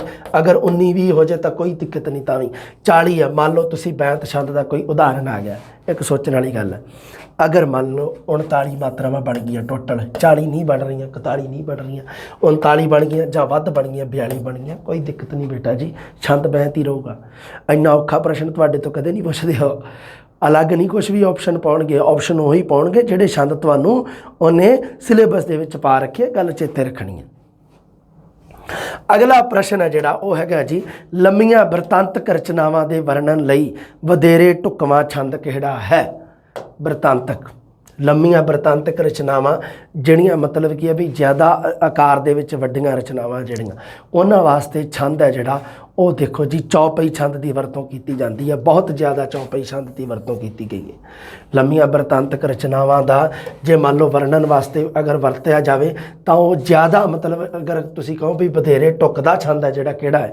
हालांकि लंबी बृतांतक रचना इन्हां दे विचों किसी दे विच भी दसी जा सकती है, कोई दिक्कत नहीं ये जिमें दोहरा, दवैया, कोरड़ा, चौपई, चारां दे विचों कोई भी वरतों कर लो भावें, पर प्रैफर किनू दिता जाता सी, प्रायोरिटी पहल जिन्हों आप कह दिंदे आ। ढुकवां छंद मतलब प्रायोरिटी किनू दिती जाती सी, चौपई छंद नूं। गुरु गोबिंद सिंह जी ने लंबीਆਂ बृतांतक रचनावां वास्ते चौपई छंद की ही वरतों की है। 15 ਜਾਂ 16 मात्रा वाला छंद किहड़ा है जी? हाँ जी दसो बेटा जी, 15 ਜਾਂ 16 मात्रा वाला छंद किहड़ा है जी? तो ये साडा हैगा जी चौपई छंद है जिहड़ा, ये 15 ਜਾਂ 16 मात्रा वाला छंद है। बिल्कुल सही है जी, चौपई छंद ही है 15 ਜਾਂ 16 मात्रा वाला। ठीक है जी, कोई दिक्कत नहीं। चौपई छंद दी अगे उदाहरण आ जाएगी, वो तुहानूं पूरा प्रॉपर पता लग जूगा। हाँ जी अगे कुछ उदाहरण देखते हैं बेटा जी। अगे लिख रखा है, आप सवारह मैं मिले, मैं मिलिया सुख होए, फरीदा जे तू मेरा होए रहे, सब जग तेरा होए। लो जी ये पढ़न तो ही पता लगी जाता भी ये दोहरा छंद है, क्योंकि एक तो मैं तुहानूं दस्सिया सीगा भी बाबा शेख फरीद ने, फरीदा नाम आ गया, शेख फरीद ने अपने सलोकां की रचना दोहरा छंद वरत्या है। अपने सलोकां दे विच दोहरा छंद की वरतों की है। मान लो कोई इस तरह का बाबे शेख फरीद का सलोक आ जे, पूछे भी हाँ बेटा जी दसो किहड़ा छंद है ये, तो तुसीं आराम नाल अखां मीच के दोहरा छंद लिख आयो। दोहरा छंद जिहड़ा हैगा वो जी 23 ਜਾਂ 24 मात्रा वाला एक मात्रिक छंद है, जिहदे विच पहला विश्राम 13, दूसरा 11। हुण मैं थोड़ा जिहा देखदे हां आपां भी कुछ बनदा भी है कि नहीं। इवें मात्रा गिणन दा तुहानूं पता ही है तरीका, जिहड़ी तां छोटी मात्रा जां लघु मात्रा है जिहड़ी उस नूं तां आपां गिणना 1, ते जिहड़ी हुंदी है दीर्घ मात्रा उस नूं गिणना है 2। एक गल तुसीं ध्यान दे विच रखनी है, एक अखर नूं एक अखर नूं कोई भी एक अखर शब्द दे विच एक अखर नूं वध तो वध मात्रा 2 लग सकदियां ने। गिणती दो हो सकती है जां 1 हो सकती है, जां 1 घट तो घट गिणती 1 होगी। मान लो भी आप पै कला लिखिया है, ये नाल छोटी मात्रा मुक्ते दी, मुक्ता छोटी मात्रा, मुक्ता सिहारी ते औंकड़ 3 छोटियां मात्रावां, इन्हां नूं तां 1 गिणना, इन्हां दी गिणती 1 करनी है। ते बाकी 7 रह गईयां जिहड़ियां किहड़ियां मुक्ते तो बाद कन्ना, उस तो बाद बिहारी, फिर दुलैंकड़, फिर लां दुलां, होड़ा कनौड़ा, लो हो गईयां 7 मात्रावां जिहड़ियां उन्हां दी गिणती करनी है 2। ਜਿਹੜੇ ਹੈਗੇ बिंदी टिप्पी अधक लगाखर है उन्हां दी गिणती 1 ही करनी है, पर उन्हां दी गिणती 1 उदों करनी है जदों वो छोटी मात्रा नाल लगे होणगे, तां ही तां 1 ते 1 2 होऊगा, है ना। मान लो एक छोटी मात्रा की गिणती आपां 1 करते हैं, एक उहदी लगाखर की करांगे। लगाखर किहड़े किहड़े आ? एक तां साडी बिंदी है, लगाखर आ बिंदी होगी, आ साडी टिप्पी होगी, ते आ साडा अधक हो गया, आ साडे 3 लगाखर है। लगाखरां की गिणती कहता भी 1 ही करनी है। थोड़ी चेते रखियो गल, थोड़े रूल चेते रखने हैं, होर कुछ नहीं। सारा कुछ गिणन की लोड़ नहीं होंदी कि कॉमन जी गल है। अगर मैं दी गिणती करनी होवे तो देख लो 1 2 3 4 5 6 7 8 9 10 11 12 13 14 15। अच्छा हुण देखो इत्थे तो कहता भी जी 13 होनियां चाहिए, हुण इत्थे हो गई 15। अगे देखो मैं मिलिया सुख होए, मैं मिले नहीं, मैं मिलिया लिखिया होया, मैं मिलिया 1 2 3 4 5 6 7 8 9 10 11 12 इत्थे बन गई 12। अच्छा हुण 15 ते 12 वाला कोई छंद तां हुंदा नहीं भी 15 ਜਾਂ 12 हो गई मान लो, है ना। तो पर हुण की है भी मैं पता गल क्यों करदा हुन्ना, मैं तुहानूं एक रूल दसदा मेन भी बाबे शेख फरीद दे जिहड़े सलोक आ बेटा जी वो दोहरा छंद दे विच लिखे गए, उन्हां दा तोल तुकांत है जिहड़ा वो दोहरा छंद दे नेड़े बैठदा है। ਹੁਣ ਤੁਹਾਡੀ 11ਵੀਂ ਵਾਲੀ ਬੁੱਕ ਦੇ ਵਿੱਚ ਉਹਨੇ ਤੁਹਾਨੂੰ ਪਤਾ ਵੀ ਪ੍ਰਸ਼ਨ ਜਿਹੜਾ ਪਹਿਲਾ ਜਿਹੜਾ ਕਾਵ ਟੁਕੜਾ ਸੀਗਾ ਲੈਵਲ 2 ਵਾਲਿਆਂ ਦੀ ਮੈਂ ਗੱਲ ਕਰ ਰਿਹਾ ਵੀ ਉਹਨਾਂ ਦਾ ਜਿਹੜਾ ਕਾਵ ਟੁਕੜਾ ਸੀ ਉਹ 11ਵੀਂ ਵਾਲੀ ਬੁੱਕ 'ਚੋਂ ਉਹਨਾਂ ਨੇ ਚੱਕ ਲਿਆ। 11ਵੀਂ ਵਾਲੀ ਬੁੱਕ ਦੇ ਜੰਗਨਾਮੇ ਵਿੱਚੋਂ ਚੱਕਿਆ ਸੀ, ਚੇਤਾ ਤੁਹਾਨੂੰ ਸਾਰਿਆਂ ਨੂੰ। ਇਹਦਾ ਮਤਲਬ ਇਹ ਆ ਵੀ 11ਵੀਂ ਵਾਲੀ ਬੁੱਕ ਦੇ ਵਿੱਚੋਂ ਕਿਤੋਂ ਵੀ ਮੰਨ ਲਓ ਉਹ ਕੋਈ ਪੁੱਛ ਸਕਦਾ। ਹੁਣ 11ਵੀਂ ਵਾਲੀ ਬੁੱਕ ਦਾ ਪਹਿਲਾ ਪਾਠ ਹੀ ਬਾਬਾ ਸ਼ੇਖ ਫਰੀਦ ਦਾ। ਮੰਨ ਲਓ ਉਹ ਸਿੱਧਾ ਬਾਬੇ ਸ਼ੇਖ ਫਰੀਦ ਦਾ ਉਦਾਹਰਣ ਚੱਕੇ, ਇੱਕ ਸ਼ਲੋਕ ਲਿਖੇ, ਉਹਦੇ ਵਿੱਚ ਉਹ ਦੱਸੇ ਹਾਂ ਵੀ ਕਾਕਾ ਕਿਹੜਾ ਛੰਦ। ਤੁਸੀਂ ਸਿੱਧਾ ਚੇਤੇ ਰੱਖਣਾ ਵੀ ਬਾਬਾ ਸ਼ੇਖ ਫਰੀਦ ਦੇ ਜਿਹੜੇ ਸ਼ਲੋਕ ਆ ਉਹ ਦੋਹਰੇ ਛੰਦ ਵਿੱਚ ਲਿਖੇ ਗਏ। ਠੀਕ ਹੈ, ਤੋੜ ਤੁਕਾਂਤ ਨਹੀਂ ਬਹਿੰਦਾ, ਸੈੱਟ ਨਹੀਂ ਬਹਿੰਦਾ ਹੋਊਗਾ, ਕੋਈ ਦਿੱਕਤ ਨਹੀਂ, ਪਰ ਉਹਦੇ ਨੇੜੇ ਛੰਦ ਹੈ ਜਿਹੜਾ, ਮਤਲਬ ਨੇੜੇ ਵਾਲਾ ਛੰਦ ਕਿਹੜਾ ਤੁਸੀਂ ਇਹ ਰੱਖਣਾ ਧਿਆਨ ਦੇ ਵਿੱਚ। ਤਾਂ ਨੇੜੇ ਵਾਲਾ ਛੰਦ ਤਾਂ ਦੋਹਰਾ ਹੀ ਬਣਦਾ ਵੀ ਮੰਨ ਲਓ ਕੋਈ 14 ਜਾਂ 12 ਵਾਲਾ ਵਿੱਚ ਬਣਦਾ ਵੀ ਮੰਨ ਲਓ ਇੱਕ ਤੇ 14 ਗਿਣਤੀ ਹੁੰਦੀ, ਇੱਕ ਤੇ 12 ਤੇ 4 ਤੇ 2 6 26 ਮਾਤਰਾ ਵਾਲਾ ਕੋਈ ਛੰਦ ਤਾਂ ਹੈ ਹੀ ਨਹੀਂ। ਇਹ ਤਾਂ ਦੋਹਰਾ ਹੀ ਬਣੂਗਾ। ਮਾਤਰਾਵਾਂ ਦੀ ਗਿਣਤੀ ਮਿਣਤੀ ਦੀ ਬਹੁਤ ਵੱਡੀ ਸਮੱਸਿਆ ਰਹਿੰਦੀ ਹੈ। ਬਾਬੇ ਸ਼ੇਖ ਫਰੀਦ ਦੀ ਗਿਣਤੀ ਮਿਣਤੀ ਹੈ ਜਿਹੜੀ ਮਾਤਰਾਵਾਂ ਦੀ ਉਹ ਸੈੱਟ ਨਾ ਬੈਠੀ ਜਦੋਂ, ਤੇ ਉਦੋਂ ਸਾਡੇ ਜਿਹੜੇ ਇਤਿਹਾਸਕਾਰ ਜਾਂ ਆਲੋਚਕ ਸੀ ਉਹ ਕਹਿੰਦੇ ਜੀ ਬਾਬੇ ਸ਼ੇਖ ਫਰੀਦ ਦਾ ਜਿਹੜਾ ਛੰਦਾਬੰਦੀ ਹੈ, ਜਿਹੜੇ ਉਹ ਦੋ ਮਤਲਬ ਕੀ ਆ ਵੀ ਆਪਣੇ ਸਲੋਕਾਂ ਦੇ ਵਿੱਚ ਦੋਹਰੇ ਛੰਦ ਦੀ ਵਰਤੋਂ ਕੀਤੀ ਹੈ ਜਿਹੜੀ, ਉਹ ਦੋਹਰੇ ਛੰਦ ਦੇ ਨੇੜੇ ਆ, ਉਹਦੇ ਨਿਯਮ ਤੁਸੀਂ ਦੋਹਰੇ ਦੇ ਅਨੁਸਾਰ ਆ, ਬਸ ਗੱਲ ਖਤਮ। ਇੱਥੇ ਗੱਲ ਕਲੀਅਰ ਹੈ, ਕੋਈ ਐਵੇਂ ਦੀ ਦਿੱਕਤ ਨਹੀਂ ਗੀ, ਕਦੇ ਵੀ ਇਸ ਗੱਲ ਨੂੰ ਲੈ ਕੇ ਪਰੇਸ਼ਾਨ ਨਹੀਂ ਹੋਣਾਗਾ ਤੁਸੀਂ। ਉਹਦੇ ਨੇੜੇ ਵਾਲੇ ਆਪਸ਼ਨ ਹੀ ਹੈ ਨਹੀਂ ਅੱਗੇ। ਕਵਿਤ ਛੰਦ ਤਾਂ ਵੈਸੇ ਵੀ ਵਰਨਿਕ ਛੰਦ ਹੈ, ਦੋਹਰਾ ਠੀਕ ਹੈ, ਚੌਪਈ ਤੇ ਬੈਂਤ ਤਾਂ ਬਣਦੇ ਹੀ ਨਹੀਂਗੇ ਕਿਸੇ ਵੀ ਪਾਸੇ। ਚੌਪਈ ਛੰਦ ਨਹੀਂ ਬਣਦਾ, ਨਾ ਬੈਂਤ ਛੰਦ ਬਣ ਰਿਹਾ, ਇਸ ਕਰਕੇ ਨੇੜੇ ਵਾਲਾ ਕਿਹੜਾ ਬਣੂਗਾ, ਦੋਹਰਾ ਹੀ ਬਣੂਗਾ। ਇੰਨਾ ਤਾਂ ਐਗਜ਼ਾਮੀਨਰ ਨੂੰ ਵੀ ਪਤਾ ਹੁੰਦਾ। ਬਾਕੀ ਤਾਂ ਛੰਦ ਜਦੋਂ ਬਣ ਹੀ ਰਹੇ ਤੁਹਾਡੇ ਆਪਸ਼ਨ 'ਚ ਨਹੀਂ ਬਣ ਰਹੇ, ਹੈ ਨਾ। ਹਾਂ ਹਾਂਜੀ, ਅੱਗੇ ਦੇਖੋ, ਇੱਥੇ ਆਇਆ ਨੂੰ ਦੁਨੀਆ ਮੋਹ ਲੈਂਦੀ, ਦਗੇਬਾਜ਼ ਦਾ ਧਾਰ ਕੇ ਭੇਸ ਮੀਆਂ, ਸਦਾ ਨਹੀਂ ਜਵਾਨੀ ਤੇ ਐਸ਼ ਮਾਪੇ, ਸਦਾ ਨਹੀਂ ਜੇ ਬਾਲ ਵਰੇਸ ਮੀਆਂ। ਵਰੇਸ ਠੀਕ ਹੈ, ਅਗਰ ਤੁਹਾਨੂੰ ਕੋਈ ਅਰਥ ਵਗੈਰਾ ਨਹੀਂ ਆਉਂਦੇ ਤਾਂ ਕੋਈ ਦਿੱਕਤ ਨਹੀਂ, ਉੱਥੇ ਤੁਹਾਨੂੰ ਅਰਥ ਕੋਈ ਨਹੀਂ ਪੁੱਛਦਾ।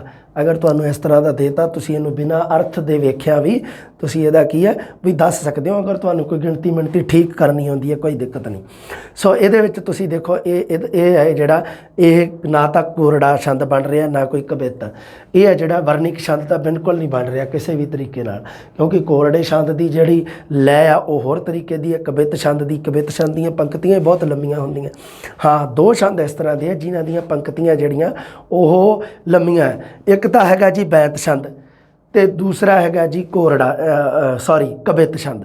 ਕਵਿਤ ਛੰਦ ਦੇ ਵਿੱਚ 4 ਵਿਸ਼ਰਾਮ ਆ ਜਾਂਦੇ ਆ, ਬੈਂਤ ਛੰਦ ਦੇ 2 ਹੀ ਵਿਸ਼ਰਾਮ ਆਉਂਦੇ ਆ। ਇਹਦੇ ਵਿੱਚ 2 ਹੀ ਵਿਸ਼ਰਾਮ ਆ, ਇੱਕ ਪੰਕਤੀ ਪੂਰੀ ਆ, ਇੱਕ ਇੱਥੇ ਆ ਦੇਖੋ ਫੁੱਲ ਸਟਾਪ ਖਿੱਚਿਆ ਹੋਇਆ, ਇੱਥੇ ਪੰਕਤੀ ਪੂਰੀ ਆ। ਇਹਦਾ ਮਤਲਬ ਵੀ ਇੱਕ ਵਿਸ਼ਰਾਮ ਇੱਥੇ ਹੋ ਗਿਆ, ਇੱਕ ਵਿਸ਼ਰਾਮ ਇੱਥੇ ਇੰਨਾ ਹੋ ਗਿਆ, ਇੱਥੇ ਇੱਕ ਵਿਸ਼ਰਾਮ ਹੈ, ਇਹ ਦੂਸਰਾ ਹੋ ਗਿਆ ਆ 1 ਨੰਬਰ, ਆ 2 ਨੰਬਰ ਹੋ ਗਿਆ। ਠੀਕ ਹੈ, ਵਿਸ਼ਰਾਮ ਇੱਥੇ ਫੁੱਲ ਸਟਾਪ ਜਿਹੜਾ, ਇਹਦਾ ਮਤਲਬ ਇਹ ਆ ਵੀ ਇੱਕ ਤਾਂ ਅੱਧੀ ਦੀ ਗਿਣਤੀ ਇੰਨੀ ਦੀ ਕਰਨੀ ਆ ਮਾਤਰਾਵਾਂ ਦੀ ਤੇ ਅੱਧੀ ਇੰਨੀ ਦੀ ਕਰਨੀ ਆ, ਬਸ ਉਹਨਾਂ ਦਾ ਜੋੜ ਲਾ ਦੇਣਾ ਹੈ। ਜਿਹੜਾ ਇਹਦੇ ਵਿੱਚੋਂ ਸੈੱਟ ਬੈਠੇ ਉਹ ਤੁਹਾਡਾ ਛੰਦ ਹੈ, ਗੱਲ ਖਤਮ।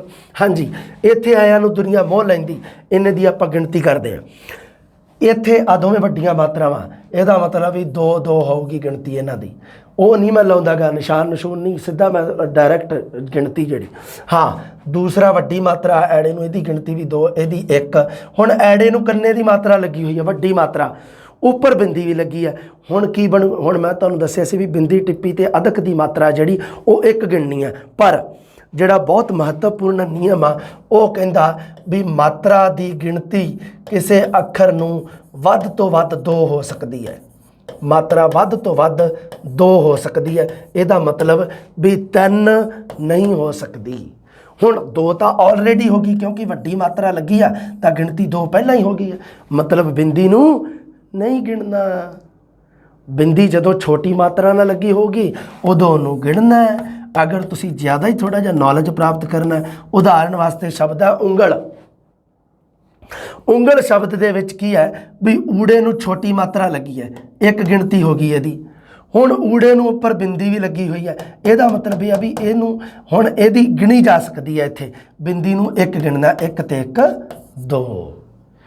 ਉਂਗਲ ਸ਼ਬਦ ਦੇ ਵਿੱਚ ਊ ਅੱਖਰ ਆ ਜਿਹੜਾ ਉਹਨੂੰ 2 ਮਾਤਰਾਵਾਂ ਲੱਗੀਆਂ ਹੋਈਆਂ, ਪਰ ਇੱਥੇ ਆਇਆ ਸ਼ਬਦ ਹੈ ਇਹਦੀ ਬਿੰਦੀ ਨਹੀਂ ਗਿਣਤੀ ਜਾਊਗੀ ਕਿਉਂਕਿ 2 ਤੇ 1 3 ਹੋ ਜਾਣਗੇ ਤੇ 3 ਗਿਣਤੀ ਤੁਸੀਂ ਕਿਸੇ ਵੀ ਹਾਲਾਤ 'ਚ ਨਹੀਂ ਕਰ ਸਕਦੇ। ਕਾਰਨ ਰੂਲ ਮਾਤਰਾ ਵੱਧ ਤੋਂ ਵੱਧ 2 ਹੋ ਸਕਦੀ ਹੈ ਤੇ ਘੱਟ ਤੋਂ ਘੱਟ 1 ਤਾਂ ਹੋਊਗੀ, ਪੱਕਾ ਹੀ ਹੈ। श्योर ही है। नू शब्द आ हुण अगे देखो, नू शब्द, हाँ जी, दो दो दो एक दो, नू शब्द आ। हुण नै नू वड्डी मात्रा लगी हुई है थले, दुलैंकड़ की मात्रा वड्डी है, मतलब गिणती कितनी करनी है, दो। ਇਹਦਾ मतलब उपर जी टिप्पी है वो नहीं गिनी जाऊगी, दो। दुनिया दै नू छोटी मात्रा एक, नै नू वड्डी मात्रा दो, वड्डी मात्रा दो, बिंदी नहीं गिणनी। मोह मम्मे नू होड़े की मात्रा दो गिणती मतलब वड्डा, हाए नू एक मात्रा एक गिणती, लैंदी दे विच लै नू दो मात्रा लगी हुई है, दुलावां लगियां हुई हैं, इस करके इहदी मात्रा दो गिणी जाऊगी, बिंदी नहीं गिणी जाऊगी।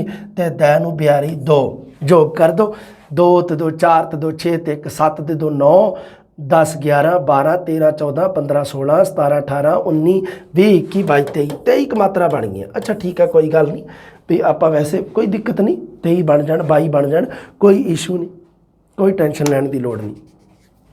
दगेबाज दा धार के भेस मियाँ, हुण अगले विश्राम दियां मात्रावां गिणनियां, उही तरीका रहूगा, एक दो दो एक दो दो एक दो दो एक दो दो, दो ते एक तीन ते दो पाँच ते एक छे ते दो अठ ते दो 10 ते एक 11 12 13 14 15 16 17 18 19 20। लो जी 20 हो गई, एक दियाँ 23 बनदियाँ, कुल मात्रावां बन रही साडियां 43 मात्रावां बन रही।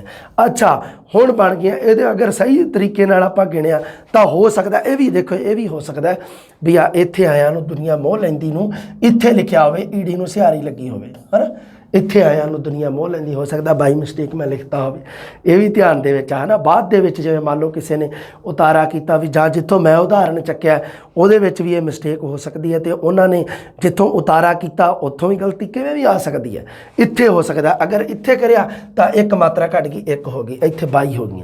अच्छा 22 ते 20 42 मात्रावां बनदियां। हुण 42 मात्रावां वाला छंद इत्थे किहड़ा बनदा, इहदे चों कोरड़ा ना जी, कोरड़ा तो वर्णिक छंद है, 13 या 14 वर्ण वाला छंद है। दोहरा नहीं बनता जी, दोहरे दी मात्रावां ही 24 बनदियां। दवैया ना जी, दवैया 28 मात्रा वाला छंद है। किहड़ा रह गया, बैंत, बैंत दियां आपां किन्नियां मनदे 40 या 41, अगर 42 हो जाणगीआं तो तां की दिक्कत है।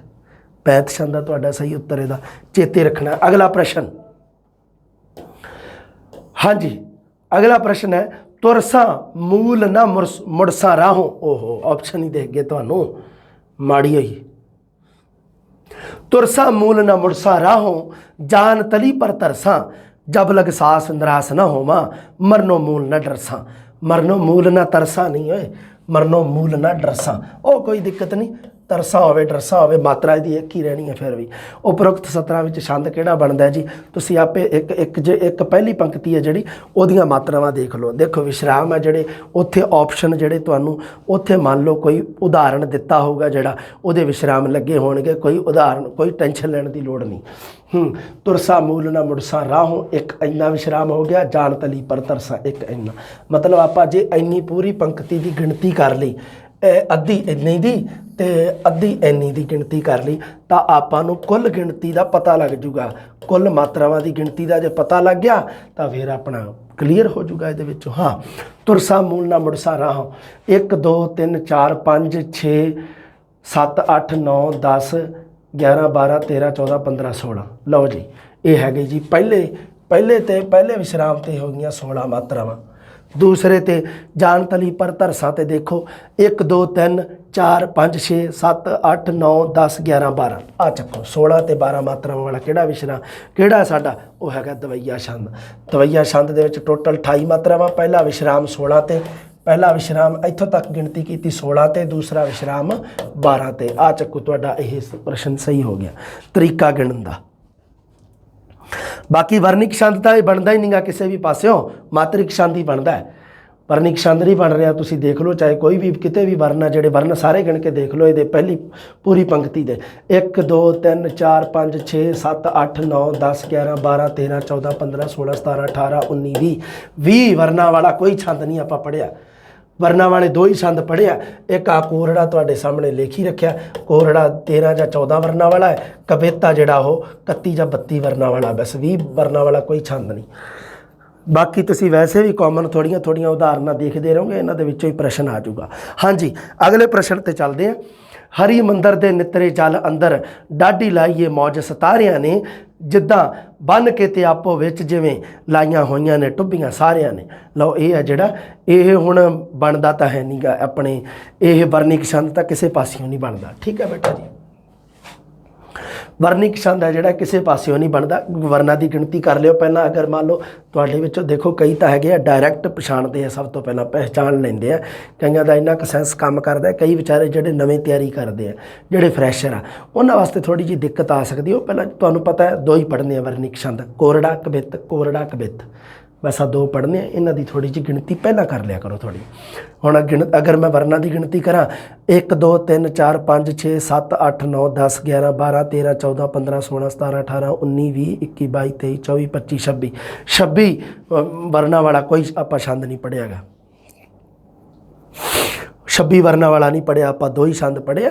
ਇੱਕ ਆਪਾਂ ਪੜ੍ਹਿਆ ਆਪਣੇ ਕੋਰੜਾ ਅਤੇ ਕਬਿੱਤ, ਤੁਹਾਨੂੰ ਪਤਾ ਹੀ ਹੈ ਵਰਨਾਂ ਵਾਲਾ। ਹੁਣ ਇਹਦੀ ਮਾਤਰਾ ਦੀ ਗਿਣਤੀ ਕਰਦੇ ਹਾਂ। ਲਓ ਜੀ, ਮਾਤਰਾਵਾਂ ਦੀ ਗਿਣਤੀ ਕਰਨ ਦਾ ਤੁਹਾਨੂੰ ਪਤਾ ਹੀ ਹੈ, ਵਾਰੀ ਵਾਰੀ ਦੱਸੀ ਜਾਣਾ। ਛੋਟੀ ਮਾਤਰਾ 1 ਗਿਣਨੀ ਹੈ, ਵੱਡੀ ਗਿਣਨੀ ਹੈ 2। ਹਰੀ ਮੰਦਰ ਦੇ ਨਿਤਰੇ ਜਲ ਅੰਦਰ, ਪਹਿਲਾ ਵਿਸ਼ਰਾਮ ਤਾਂ ਇੱਥੇ ਆ, ਇਹਦਾ ਮਤਲਬ ਇੰਨੀ ਗਿਣਤੀ ਕਰਨੀ ਹੈ। ਡਾਢੀ ਲਾਈਏ ਮੌਜ ਸਿਤਾਰਿਆਂ ਨੇ, 1 ਗਿਣਤੀ ਇੰਨੀ ਕਰਨੀ ਹੈ। ਇਸ ਪਹਿਲੀ ਪੰਕਤੀ ਤੋਂ ਹੀ ਪਤਾ ਲੱਗ ਜੂਗਾ ਵੀ ਇਹ ਕਿਹੜੇ ਛੰਦ ਦੇ ਨੇੜੇ ਬੈਠਦਾ ਇਹਦੇ ਵਿੱਚੋਂ। ਹਾਂ 1 2 3 4 5 ਇੱਥੇ ਮੰਦਰ ਆਹ ਦੇਖ ਲਓ, ਇਹਦੀਆਂ ਗਿਣਤੀ 2 ਹੋਊਗੀ ਕਿਉਂਕਿ ਮਾਂ ਨੂੰ ਮੰਮੇ ਨੂੰ ਮੁਕਤੇ ਦੀ ਮਾਤਰਾ ਮਤਲਬ 1, ਟਿੱਪੀ ਦੀ ਮਾਤਰਾ 1 ਤੇ 1 2 ਗਿਣਤੀ ਕਰ ਸਕਦੇ ਹਾਂ। 1 1 2 3 4 5 6 7 8 9 10 11 ਇੱਥੇ ਅਧਿਕ ਦੀ ਗਿਣਤੀ ਹੋਊਗੀ 12 13 14 15 16 17 18 17 18 19 20 ਬਣ ਗਈ ਜੀ। ਪਹਿਲਾ ਵਿਸ਼ਰਾਮ 20 ਤੇ ਹੈ, ਤੁਹਾਨੂੰ ਪਤਾ ਹੀ ਹੈ, ਕਾਮਨ ਹੀ ਹੈ। ਪਹਿਲਾ ਵਿਸ਼ਰਾਮ 20 ਤੇ ਬੈਤ ਛੰਦ ਦੇ ਵਿੱਚ ਹੀ ਆਉਂਦਾ ਹੁੰਦਾ ਵੈਸੇ ਤਾਂ। ਡਾਢੀ ਲਾਈਏ ਮੌਜ ਸਿਤਾਰਿਆਂ ਨੇ। ਚਲੋ ਅਗਲੀ ਗਿਣਤੀ ਹੋਰ ਕਰ ਲੈਂਦੇ ਹਾਂ। 1 2 3 4 5 6 7 8 9 10 11 12 13 14 15 16 17 18 19 20 21 22। ਲਓ 22 ਬਣ ਗਈਆਂ, ਭਾਵੇਂ 20 ਬਣ ਗਈਆਂ, 22 ਤੇ 20 ਹੋ ਗਈਆਂ 42, ਤੇ 42 ਹੋਣ ਭਾਵੇਂ 40 ਹੋਣ ਭਾਵੇਂ 41 ਹੋਣ, ਛੰਦ ਬੈਤ ਹੀ ਰਹੂਗਾ ਤੁਹਾਡਾ। ਠੀਕ ਹੈ ਬੇਟਾ ਜੀ। ਹਾਂ ਅਗਲਾ ਉਦਾਹਰਣ ਦੇਖੋ। ਮੈਂ ਪੰਜਾਬੀ ਪੰਜਾਬ ਦਾ ਰਹਿਣ ਵਾਲਾ ਹਾਂ, ਪੇਂਡੂ ਪਰ ਸ਼ਹਿਰੀਏ ਢੰਗ ਦਾ ਹਾਂ, ਸਮਝਾ ਫਾਰਸੀ ਉਰਦੂ ਵੀ ਖੂਬ ਬੋਲਾਂ, ਥੋੜ੍ਹੀ ਅੰਗਰੇਜ਼ੀ ਵੀ ਅੰਗਦਾ ਹਾਂ। ਇਹ ਮੈਂ ਇੱਥੇ ਜਿਹੜੇ ਛੋਟੇ ਛੋਟੇ ਵਿਸ਼ਰਾਮ ਲਾਏ ਆ ਨਾ, ਉਹ ਕਨਫਿਊਜ਼ ਕਰਨ ਵਾਸਤੇ ਮੈਂ ਜਾਣ ਬੁੱਝ ਕੇ ਲਾਏ ਆ। ਇੱਥੇ ਲਾਤਾ ਇੱਕ ਸਮਝਾ ਫਾਰਸੀ ਤੇ ਲਾਤਾ ਇੱਕ, ਵੈਸੇ ਹੀ ਜਾਣ ਬੁੱਝ ਕੇ ਲਾਤੇ। ਮੈਂ ਕਿਹਾ ਚਲੋ ਇੱਕ ਸ਼ਰਾਰਤੀ ਕਰ ਲਈਏ ਬੱਚਿਆਂ ਨਾਲ। ਹਾਂਜੀ, ਪਹਿਲਾ ਵਿਸ਼ਰਾਮ ਹੈ ਤੁਹਾਡਾ ਇੱਥੇ ਆ ਰਹਿਣ ਵਾਲਾ। ਦੂਸਰਾ ਹਾਂ ਪੇਂਡੂ ਪਰ ਸ਼ਹਿਰੀਏ ਢੰਗ ਦਾ ਹਾਂ। ਬਸ ਇੰਨੇ ਦੀ ਮਾਤਰਾ ਦੀ ਗਿਣਤੀ ਕਰ ਲਓ, ਤੁਹਾਡਾ ਪਤਾ ਲੱਗ ਜੂਗਾ। ਮੈਂ ਪੰਜਾਬੀ ਪੰਜਾਬ ਦਾ ਰਹਿਣ ਵਾਲਾ, ਟੋਟਲ ਦੀ ਗਿਣਤੀ ਕਰੋ 1 2 3 4 5 6 7 8 9 10 11 12 13 14 15 16 17 18 19 20 21 22। ਲਓ 22 ਹੋ ਗਿਆ, 20 ਹੋ ਜਾਣ 22 ਹੋ ਜਾਣ। ਪਹਿਲਾ ਵਿਸ਼ਰਾਮ ਹੈ ਜਿਹੜਾ ਮਤਲਬ ਬੈਤ ਛੰਦ ਬਣ ਰਿਹਾ ਹੈ। ਦੂਸਰੀ ਗਿਣਤੀ ਹਾਂ ਪੇਂਡੂ 1 2 3 4 5 6 7 8 9 10 11 12 13 14 15 16 17 18 19 20 21। ਲਓ 20 21 ਕਿੰਨੀਆਂ ਵੀ ਹੋ ਜਾਣ, 21 ਤੇ 22 ਤੇ ਪਹਿਲਾ ਵਿਸ਼ਰਾਮ 22 ਤੇ ਆ ਰਿਹਾ, ਦੂਸਰਾ 21 ਤੇ, ਮਤਲਬ ਛੰਦ ਕਿਹੜਾ ਬਣ ਰਿਹਾ ਸਾਡਾ? ਬੈਤ ਛੰਦ ਹੀ ਬਣੂਗਾ। ਅੱਗੇ ਦੇਖੋ ਜੀ, ਅਗਲਾ ਤੁਹਾਡਾ ਹੈਗਾ ਪ੍ਰਸ਼ਨ ਆ ਜਿਹੜਾ, ਉਹਦੇ ਵਿੱਚ ਦੇਖਦੇ ਹਾਂ ਵੀ ਕੀ ਦਿੱਤਾ ਹੋਇਆ। ਹੀਰ ਤੇ ਰਾਂਝਾ ਹੋਏ ਇਕੱਠੇ ਝੇੜੇ ਰੱਬ ਚੁਕਾਏ, ਆਖ ਦਮੋਦਰ ਅੱਖੀ ਡਿੱਠਾ ਲੰਮੀ ਤਰਫ ਸਦਾਏ। ਅਗਰ ਮੰਨ ਲਓ ਤੁਹਾਨੂੰ ਕੋਈ ਪ੍ਰਸ਼ਨ ਆ ਜੇ ਜਿਹਦੇ ਵਿੱਚ ਦਮੋਦਰ ਨਾਮ ਹੋਵੇ, ਦਮੋਦਰ ਨੇ ਕਿੱਸਾ ਲਿਖਿਆ ਹੀਰ, ਥੋੜ੍ਹੀ ਜਿਹੀ ਗੱਲ ਦੱਸ ਦਿੰਦਾ। ਕਿੱਸਾ ਹੀਰ, ਛੰਦ ਕਿਹੜਾ ਵਰਤਿਆ? ਦਵਈਆ। ਦਮੋਦਰ ਦੀ ਜਦੋਂ ਵੀ ਨਾਮ ਆ ਜੇ ਦਮੋਦਰ ਦਾ, ਅੱਖਾਂ ਮੀਚ ਕੇ ਦਵਈਆ ਛੰਦ ਸਹੀ ਕਰ ਆਇਓ। ਉੱਤਰ ਉਦਾਹਰਣ ਤੁਹਾਡਾ ਦਵਈਆ ਛੰਦ ਸਹੀ ਹੋਊਗਾ। ਬਸ ਗਿਣਤੀ ਕਰ ਲਓ। ਦਵਈਆ ਛੰਦ ਦੀ ਪਹਿਚਾਣ ਕੀ ਹੈ? 28 ਮਾਤਰਾ ਵਾਲਾ ਛੰਦ ਹੈ। ਸਭ ਤੋਂ ਪਹਿਲਾਂ ਤਾਂ ਇਹ ਧਿਆਨ ਰੱਖਣਾ ਵੀ ਦਵਈਆ ਮਾਤਰਿਕ ਛੰਦ ਹੈ। ਵੱਡੀ ਗੱਲ ਇਹ ਹੁੰਦੀ ਆ ਕਿਹੜਾ ਛੰਦ ਹੈਗਾ ਤੁਹਾਡਾ ਵਰਣਿਕ, ਕਿਹੜਾ ਮਾਤਰਿਕ। ਅਗਰ ਇਹ ਗੱਲਾਂ ਕਾਮਨ ਪਤਾ ਹੈ ਤਾਂ ਤੁਹਾਡੇ ਵਰਗਾ ਬਾਦਸ਼ਾਹ ਕੋਈ ਨਹੀਂ। ਫਿਰ ਮਾਤਰਿਕ ਛੰਦ ਹੈ ਵਿੱਚ ਵਿੱਚ ਕੁੱਲ 28 ਮਾਤਰਾ, ਪਹਿਲਾ 16 ਤੇ ਦੂਸਰਾ 12 ਤੇ। ਚਲੋ ਦੇਖਦੇ ਹਾਂ। ਆਓ, ਹੀਰ ਤੇ ਰਾਂਝਾ ਹੋਏ ਇਕੱਠੇ ਝੇੜੇ ਰੱਬ ਚੁਕਾਏ, ਪਹਿਲਾ ਵਿਸ਼ਰਾਮ ਇਕੱਠੇ ਤੇ ਹੈ। ਇੱਥੋਂ ਤੱਕ ਮਤਲਬ ਕੀ ਆ ਵੀ ਮਾਤਰਾ ਇੰਨੀ ਗਿਣਤੀ ਕਰਨੀ ਹੈ, ਇੱਕ ਇੰਨੀ ਕਰਨੀ ਹੈ, ਯੋਗ ਕਰਕੇ 28 29 ਆ ਜਾਣ, ਕੋਈ ਦਿੱਕਤ ਨਹੀਂ, 27 ਆ ਜਾਣ। ਹੀਰ ਤੇ ਰਾਂਝਾ ਹੋਏ ਇਕੱਠੇ 1 2 3 4 5 6 7 8 9 10 11 12 13 14 15 16 17 18, ਕੋਈ ਦਿੱਕਤ ਨਹੀਂ। 17 ਮਾਤਰਾ ਬਣਦੀਆਂ, 17। ਝੇੜੇ ਰੱਬ ਚੁਕਾਏ ਦੇ ਵਿੱਚ 1 2 3 4 5 6 7 8 9 8 9 10 11 12 ਆ ਚੱਕੋ 17 12 ਵਾਲਾ ਕੀ ਹੋ ਗਿਆ, ਕਿਹੜਾ ਛੰਦ ਹੋ ਗਿਆ ਤੁਹਾਡਾ, ਦਵਈਆ ਛੰਦ ਹੋ ਗਿਆ। ਠੀਕ ਹੈ ਬੇਟਾ ਜੀ, ਬਹੁਤ ਸਥਿਤੀ ਕਲੀਅਰ ਹੋ ਗਈ। ਅੱਗੇ ਦੇਖੋ ਜੀ, ਉਪਰੋਕਤ 17 ਵਿੱਚ ਕਿਹੜਾ ਛੰਦ ਹੈ, मैं हूँ परम पुरख को दासा। अगला प्रश्न बेटा जी, मैं हूँ परम पुरख को दासा, देखन आयो जगत तमाशा। कोई वर्णा की गिनती करके देख लो, 1 2 3 4 5 6 7 8 9 10 11 11 क वर्ण बनते हैं। 11 10 11 वर्णा वाला कोई भी नहीं होंदा। 10 11 वैसे ही वर्णा की गिनती तो उही की है मैं, सिर्फ तुहानू दस्सण वास्ते भी 10 11 वर्णा का कोई नहीं। वर्ण वाले वर्णा जिहड़ा छंद है, वर्णिक छंद है जिहड़ा, ओह अगर हुंदा जिवें मान लो कोरड़ा छंद है साडा, वर्णिक छंद है, उहदे विच जां तां 13 वर्ण हुंदे आ जां 14 वर्ण हुंदे आ, इहदे च 10 की बन रहे हैं 10 11 का। सो ये वर्णिक छंद तो बिल्कुल नहीं है, ये गल तो क्लीयर होगी। इहदा मतलब ये मात्रिक छंद है। हुण अगे देखते हैं, मैं हूँ परम पुरख को दासा, पुरख दो दासा नहीं, पुरख को दासा। वैसे ही गलती होगी थोड़ी जी, सॉरी गलती सी, मिसटेक सी। को देखन आयो जगत तमाशा। लो देखते हैं, 1 2 3 4 5 6 7 8 9 10 11 12 13 14 15 16। ये जिहड़ा देखो, ਜਿਹੜਾ ਚੌਪਈ ਛੰਦ ਦੀ ਨਾ, मैं ਤੁਹਾਨੂੰ एक गल दसा, चौपई छंद बारे पिछे एक ही प्रश्न आया सी, है ना, भी ये एक 16 मात्रा वाला छंद है, 16 मात्रा वाला छंद है, ਜਿਹਦੇ ਵਿੱਚ मतलब 16 ਜਾਂ 15 भी हो ਸਕਦੀਆਂ, 15 ਜਾਂ 16 ਮਾਤਰਾ ਵਾਲਾ ਛੰਦ ਹੈ, ਜਿਹਦੇ ਵਿੱਚ ਪਹਿਲਾ ਵਿਸ਼ਰਾਮ 8, ਦੂਸਰਾ 8 ਜਾਂ 7 ਤੇ ਹੋ ਸਕਦਾ ਹੈ, 8 ਤੇ 8 16 ਜਾਂ 8। ਹੁਣ ਦੇਖੋ ਕਈ ਵਾਰੀ ਚੌਪਈ ਛੰਦ ਦੀ ਨਾ ਇੱਕ ਦਿੱਕਤ ਹੈ ਵੀ ਚੌਪਈ ਛੰਦ ਦੇ ਵਿੱਚ ਕਈ ਵਾਰੀ ਵਿੱਚ ਵਿਸ਼ਰਾਮ ਨਹੀਂ ਦਿੱਤਾ ਹੁੰਦਾ, ਉਹ ਤੁਸੀਂ ਲਾ ਕੇ ਦੇਖ ਲੈਣਾ। ਮੰਨ ਲਓ ਵੀ ਹੁਣ ਤੁਸੀਂ ਜਦੋਂ ਤਾਂ ਮਾਤਰਾ ਦੀ ਗਿਣਤੀ ਕੀਤੀ ਉਦੋਂ ਤਾਂ ਮਾਤਰਾ 16 ਜਾਂ 17 ਆ ਰਹੀਆਂ, 15 आ रही, 16 आ रही, ਜਾਂ 17 आ रही, मतलब बनता तो चौपई छंद है। ਇਹਦੀ पहचान एक होर है भी पहला विश्राम 8, दूसरा 8 ਜਾਂ 7 ਤੇ है। ਹੁਣ देखो, आ देखो, मैं हूँ परम, पहला विश्राम इत्थे आऊगा, पुरख को दासा दूसरा, देखन आयो ਇੱਥੇ विश्राम जगत तमाशा ਇੱਥੇ। ਹੁਣ ਇੰਨੀ ਥੋੜੀ ਜਿਹੀ ਗਿਣਤੀ ਕਰ ਲਓ ਅੱਡ ਅੱਡ, 1 2 3 4 5 6 7 7 ਗਿਣਤੀ ਪਹਿਲੇ ਚ ਬਣਦੀ ਹੈ, 1 2 3 4 5 6 7 8 9 ਪਹਿਲੇ ਚ ਬਣਦੀ, ਕੋਈ ਦਿੱਕਤ ਨਹੀਂ। 9 7 16 ਤਾਂ ਵੀ ਬਣ ਰਿਹਾ, ਚੌਪਈ ਛੰਦ ਬਣ ਰਿਹਾ ਸਾਡਾ, ਕੋਈ ਇਸ਼ੂ ਨਹੀਂ। ਇੱਧਰੋਂ ਇੱਧਰ ਹੋ ਜਾਣਾ, ਕਿਉਂਕਿ ਦੇਖੋ ਇਹ ਹੈ ਜਿਹੜੀ ਇਹ ਰਚਨਾ ਕਿਹਦੀ ਹੈ। ਸਭ ਤੋਂ ਪਹਿਲਾਂ ਤਾਂ ਇਸ ਬਾਰੇ ਸੁਣੋ, मैं ਤੁਹਾਨੂੰ ਦੱਸਿਆ ਸੀ ਨਾ ਵੀ ਸਿੱਖ ਗੁਰੂਆਂ ਨੇ ਵਿਚਾਰਾਂ ਨੂੰ ਤਰਜੀਹ ਦਿੱਤੀ ਹੈ, ਵਿਚਾਰਾਂ ਨੂੰ ਪ੍ਰਮੁੱਖਤਾ ਦਿੱਤੀ ਹੈ, ਨਾ ਕਿ ਛੰਦਾਬੰਦੀ ਦੇ ਨਿਯਮਾਂ ਨੂੰ। ਪਰ ਸਾਡੀ ਕੀ ਹੈ ਵੀ ਜਿਹੜੀਆਂ ਕਿਤਾਬਾਂ ਬੁੱਕਸ ਦੇ ਵਿੱਚ ਕੀ ਆ, ਬਹੁਤ ਸਾਰੇ ਉਦਾਹਰਣ ਹੈ ਜਿਹੜੇ ਉਹ ਗੁਰੂ ਗ੍ਰੰਥ ਸਾਹਿਬ ਚੋਂ ਜਾਂ ਗੁਰਮਤਿ ਕਾਵਿ ਚੋਂ ਜਾਂ ਗੁਰੂ ਗੋਬਿੰਦ ਸਿੰਘ ਜੀ ਦੀਆਂ ਰਚਨਾਵਾਂ ਤੋਂ ਲਏ ਗਏ ਆ। ਇਸ ਕਰਕੇ ਇਹ ਥੋੜੀ ਜਿਹੀ ਦਿੱਕਤ ਪੈਦਾ ਕਰਦੇ ਆ ਵਿਦਿਆਰਥੀ ਵਾਸਤੇ। ਵਿਦਿਆਰਥੀ ਕਈ ਵਾਰੀ ਕਿਤਾਬ ਦੀ ਫੋਟੋ ਭੇਜ ਦਿੰਦੇ ਆ, 11ਵੀਂ ਵਾਲੀ ਬੁੱਕ ਦੇ ਵਿੱਚ ਗੁਰੂ ਗੋਬਿੰਦ ਸਿੰਘ ਜੀ ਦਾ ਆਹ ਉਦਾਹਰਣ ਦੇ ਰੱਖਿਆ, ਵਿਦਿਆਰਥੀ ਕਹਿੰਦਾ ਸਰ ਜੀ ਵਿਸ਼ਰਾਮ ਹੈ ਜਿਹੜੇ, ਇੱਕ 9 ਤੇ ਬਣੀ ਜਾਂਦਾ, ਦੂਸਰਾ 7 ਤੇ, ਤੁਸੀਂ ਕਿਹਾ ਸੀ 8 8 ਤੇ ਜਾਂ 8 7 ਤੇ ਬਣੂਗਾ। ਕਾਰਨ ਉਹ ਮੈਂ ਕਿਹਾ ਕੁਛ ਨਹੀਂ ਹੁੰਦਾ, ਕਿਵੇਂ ਵੀ ਬਣ ਜੇ। ਗੁਰੂਆਂ ਨੇ ਕੀ ਕੀਤਾ ਵੀ ਗੁਰੂਆਂ ਨੇ ਵਿਚਾਰਾਂ ਨੂੰ ਤਰਜੀਹ ਦਿੱਤੀ ਹੈ, ਵਿਚਾਰਾਂ ਨੂੰ ਪ੍ਰਮੁੱਖਤਾ। ਉਹ ਗੁਰੂ ਆਪਣੇ ਆਪਾਂ ਨੂੰ ਛੰਦਾਂ ਬਾਰੇ ਥੋੜ੍ਹਾ ਪੜ੍ਹਾ ਰਹੇ ਆ, ਸਾਡੇ ਗੁਰੂ ਸਾਨੂੰ ਵਿਚਾਰ ਪੜ੍ਹਾ ਰਹੇ ਆ, ਸਾਨੂੰ ਵਿਚਾਰ ਸਿਖਾ ਰਹੇ ਆ, ਸਾਨੂੰ ਜੀਵਨ ਜੀਣ ਦਾ ਤਰੀਕਾ ਸਿਖਾ ਰਹੇ ਆ। ਇਸ ਕਰਕੇ ਹੁਣ ਇਹਦੇ ਵਿੱਚ ਜਿਹੜਾ ਉਹ ਚੌਪਈ ਛੰਦ ਬਣਦਾ, ਗੁਰੂ ਗੋਬਿੰਦ ਸਿੰਘ ਜੀ ਦੀ ਇਹ ਰਚਨਾ, ਇੱਕ ਗੁਰੂ ਗੋਬਿੰਦ ਸਿੰਘ ਜੀ ਦੀ ਰਚਨਾ ਬੇਟਾ ਜੀ, ਉਹ ਉਦਾਹਰਣ ਹੈ। ਮੈਂ ਤੁਹਾਨੂੰ ਦੱਸਿਆ ਸੀਗਾ ਵੀ ਗੁਰੂ ਗੋਬਿੰਦ ਸਿੰਘ ਜੀ ਨੇ ਬਿਰਤਾਂਤ ਕਾਵ ਲੰਮੀਆਂ ਬਿਰਤਾਂਤਕ ਰਚਨਾਵਾਂ ਨੂੰ ਪ੍ਰਗਟ ਕਰਨ ਵਾਸਤੇ ਚੌਪਈ ਛੰਦ ਦੀ ਬਹੁਤ ਵਰਤੋਂ ਕੀਤੀ ਹੈ। ਚੇਤੇ ਰੱਖਣੀ ਹੈ ਗੱਲ ਤੁਸੀਂ ਇਹ ਵੀ। ਅਗਲਾ 1.25 ਲੱਖ ਸੇ ਏਕ ਲੜਾਊਂ ਤਬੈ ਗੋਬਿੰਦ ਸਿੰਘ ਨਾਮ ਕਹਾਊਂ, ਇਹ ਵੀ ਤੁਹਾਨੂੰ ਪਤਾ ਹੀ ਹੈ ਸਾਡਾ ਚੌਪਈ ਛੰਦ ਹੈ ਤੇ ਰਚਨਾ ਨਾਮ ਆ ਹੀ ਗਿਆ ਵਿੱਚ ਗੁਰੂ ਗੋਬਿੰਦ ਸਿੰਘ ਜੀ ਦਾ। ਇਹ ਹੈ ਜਿਹੜਾ ਸਾਡਾ ਇਹ ਚੌਪਈ ਛੰਦ ਹੈ ਤੇ ਗੁਰੂ ਗੋਬਿੰਦ ਸਿੰਘ ਜੀ ਦੀ ਇਹ ਰਚਨਾ ਹੈ। ਹਾਂਜੀ ਅੱਗੇ, ਪਿਛਲੇ ਪੈਰ ਤਰੇਲ ਦੇ ਮੋਤੀ ਜੰਮਦੇ ਜਾਣ, ਬੁੱਕਲੋਂ ਮੂੰਝੇ ਕੱਢੀਏ ਪਾਲਾ ਪੈਂਦਾ ਖਾਣ। ਉਪਰੋਕਤ 17 ਵਿੱਚ ਕਿਹੜਾ ਛੰਦ ਬਣਦਾ? ਹਾਂਜੀ ਦੇਖਦੇ ਹਾਂ। ਪਿਛਲੇ ਪੈਰ ਤਰੇਲ ਦੇ ਮੋਤੀ ਜੰਮਦੇ ਜਾਣ, ਪਹਿਲਾਂ ਤਾਂ ਇੰਨੇ ਦੀ ਗਿਣਤੀ ਕਰ ਲਓ, ਇਹ ਹਾਂਜੀ ਪਿਛਲੇ ਪੈਰ ਤਰੇਲ ਦੇ। ਦੂਸਰੀ ਗਿਣਤੀ ਤੁਸੀਂ ਕਰ ਲਓ ਮੋਤੀ ਜੰਮਦੇ ਜਾਣ, ਬਸ ਇੰਨੇ 'ਚ ਹੀ ਪਤਾ ਲੱਗ ਜੂਗਾ। 1 2 3 4 5 6 7 8 9 10 11 12 13, ਆ ਚੱਕੋ 13। ਦੂਸਰੇ 'ਚ ਦੇਖਦੇ ਹਾਂ 1 2 3 4 5 6 7 8 9 10 11 12 13 12 ਜਾਂ 13 11 ਵਾਲਾ ਕਿਹੜਾ ਬਣਦਾ ਹੈ ਜੀ?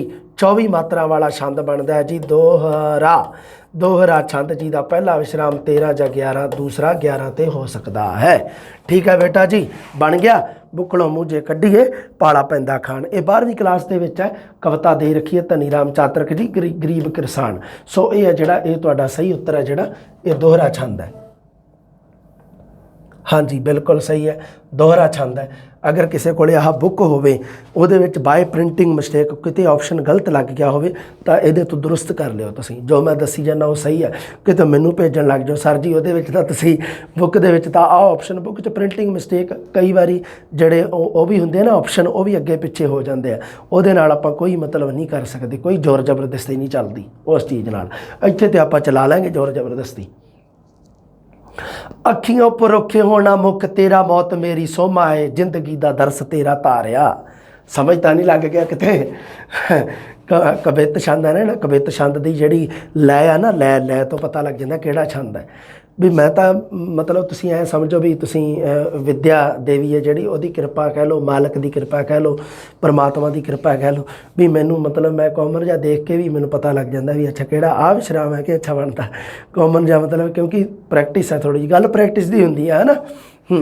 प्रैक्टिस की गल है, इस करके अज जो मैं बोलिया तो कोरड़ा छंद है ना, जिहड़ा कोरड़ा छंद है, इसदा उत्तर कोरड़ा छंद है जिहड़ा, वो आपां पढ़िया सीगा भी ये साडा एक वर्णिक छंद है। इसदा सही उत्तर कोरड़ा छंद है, वर्णिक छंद है, जिहदे 31 13 नहीं होए 31 ਜਾਂ 32 वर्ण हो सकते हैं। 31 ਜਾਂ 32 किवें होणगे? 8 + 8 + 8 + 8 ਜਾਂ 7 है ना। हुण आपां बस सीधी इहदे च वर्णां की गिणती करनी है।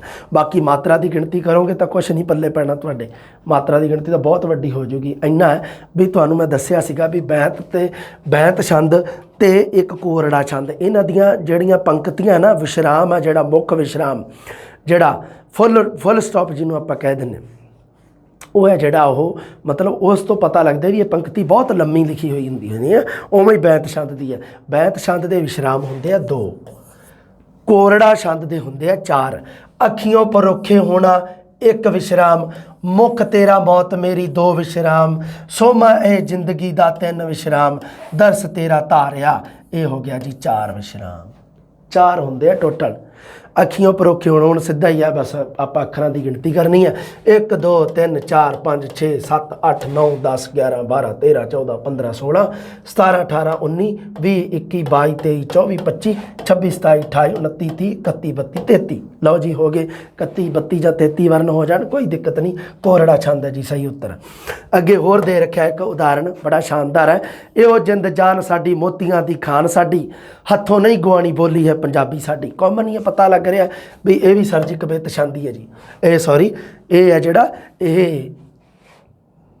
नहीं एक कमेंट होए गलत हो गया कि ऊपर वाला कोरड़ा नहीं हो, कवित छंद है। मैं तुहानूं नाम एक तो मैं आप भी कन्फ्यूज हो गया कि ये तो बड़ी क्या बात होगी। कवित छंद है बई, कवित छंद है जिहड़ा वो 31 ਜਾਂ 32 ते हुंदा है जिहड़ा कवित छंद 31 ਜਾਂ 32 वर्णा वाला जिहड़ा 8 + 8 कोरड़ा नहीं बई, थोड़ा जिहा ध्यान रखियो। हाँ गलती तो तुसीं चलो कढ ही लओगे मेरी, कोई दिक्कत ही नहीं इहदे विच। हाँ अखियों परोखे होना मुख तेरा, मौत मेरी सोमा है, जिंदगी दा दरस तेरा तारिया। ये है जी साडा कवित छंद है, पढ़ ही चुके हैं आपां इहदे बारे। अगला प्रश्न है जिहड़ा उहदे विच भी उदाहरण देखो। इहो जिंद चान साडी, मोतियां दी खान साडी, हथों नहीं गुआणी बोली है पंजाबी साडी।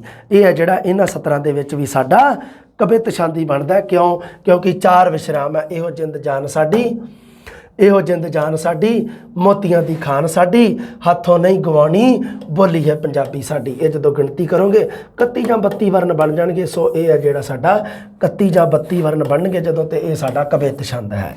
होर देखो जी अगे कुछ होर उदाहरणा भी दे रखियां। सुन सरकारी नी तू गल जट दी, झूठे लारे सदा रहे एवें छट दी, देवे ना तू हक वास्ते भी पा गया, दुखी हो के जट धरने ते आ गया। सो ये है जिहड़ा इहदे विच इहदी ना लय दसदी है, जिहड़ी लयबद्ध तरीके नाल बोलना दसदा हुंदा है भी ये है जिहड़ा ये साडा कोरड़ा छंद बन रहा है। ये वर्णिक छंद है, कोरड़ा छंद है, एक वर्णिक छंद है जिहदे विच 13 ਜਾਂ 14 वर्ण हो सकते हैं। सुन सरकारी नी तू गल जट दी। देख लो किन्ने वर्ण बनते हैं पहली पंक्ति च 1 2 3 4 5 6 7 8 9 10 11 12 13 13 वर्ण बन रहे हैं। बाकियां दी भी गिणती कर ही लओगे तुसीं। ये कोरड़ा छंद है जी। अगे होर उदाहरण देखो, मेहनत मैं करे आपे नूं सुधारिया, तू ही रट मैं तां मैनू मारिया, रब दियां खेडां ना किसे ने जानियां, उस बिना गल बननी नहीं हानियां। उपरोक्त सत्तरां विच किहड़ा छंद है बई, उपर जिहड़ी लैच पढ़िया मैं उसे लैच आ पढ़िया। सो ये है जिहड़ा इहदे विच भी साडा सही ऑप्शन है जिहड़ा ओह रहूगा जी कोरड़ा छंद। कोरड़ा छंद है इहदे विच भी बेटा जी। कोरड़ा छंद एक वर्णिक छंद है, 13 ਜਾਂ 14 वर्ण होंदे आ जिहदे विच। अगे आ गए जी अलंकारां बारे प्रश्न, आपां अगली जमात दे विच पढ़ांगे बेटा जी। हाँ उपर जिहड़ी ओह थोड़ी मिसटेक है, थोड़ी जी सुधार लिओ जिहड़ी मैं तुहानूं उपर थोड़ी जी बाय मिसटेक मैनूं पता नहीं लग्या सीगा। हाँ आही सीगे, इसे च आपां किहड़े च गलती कर गए सीगे। हाँ ਇਹਦੇ ਵਿੱਚ ਇਹੋ ਜਿੰਦ ਜਾਨ ਸਾਡੀ ਆ ਉੱਪਰ ਵਾਲੇ 'ਚ, ਅੱਖੀਓਂ ਪਰੋਖੇ ਹੋਣਾ ਮੁੱਖ ਤੇਰਾ, ਮੌਤ ਮੇਰੀ ਸੋਮਾ, ਇਹ ਜ਼ਿੰਦਗੀ ਦਾ ਦਰਸ ਤੇਰਾ ਧਾਰਿਆ। ਇਹ ਹੈ ਜੀ ਇਹ ਕਵਿਤ ਛੰਦ ਹੈ, ਤੁਸੀਂ ਧਿਆਨ ਦੇ ਵਿੱਚ ਰੱਖਣਾ।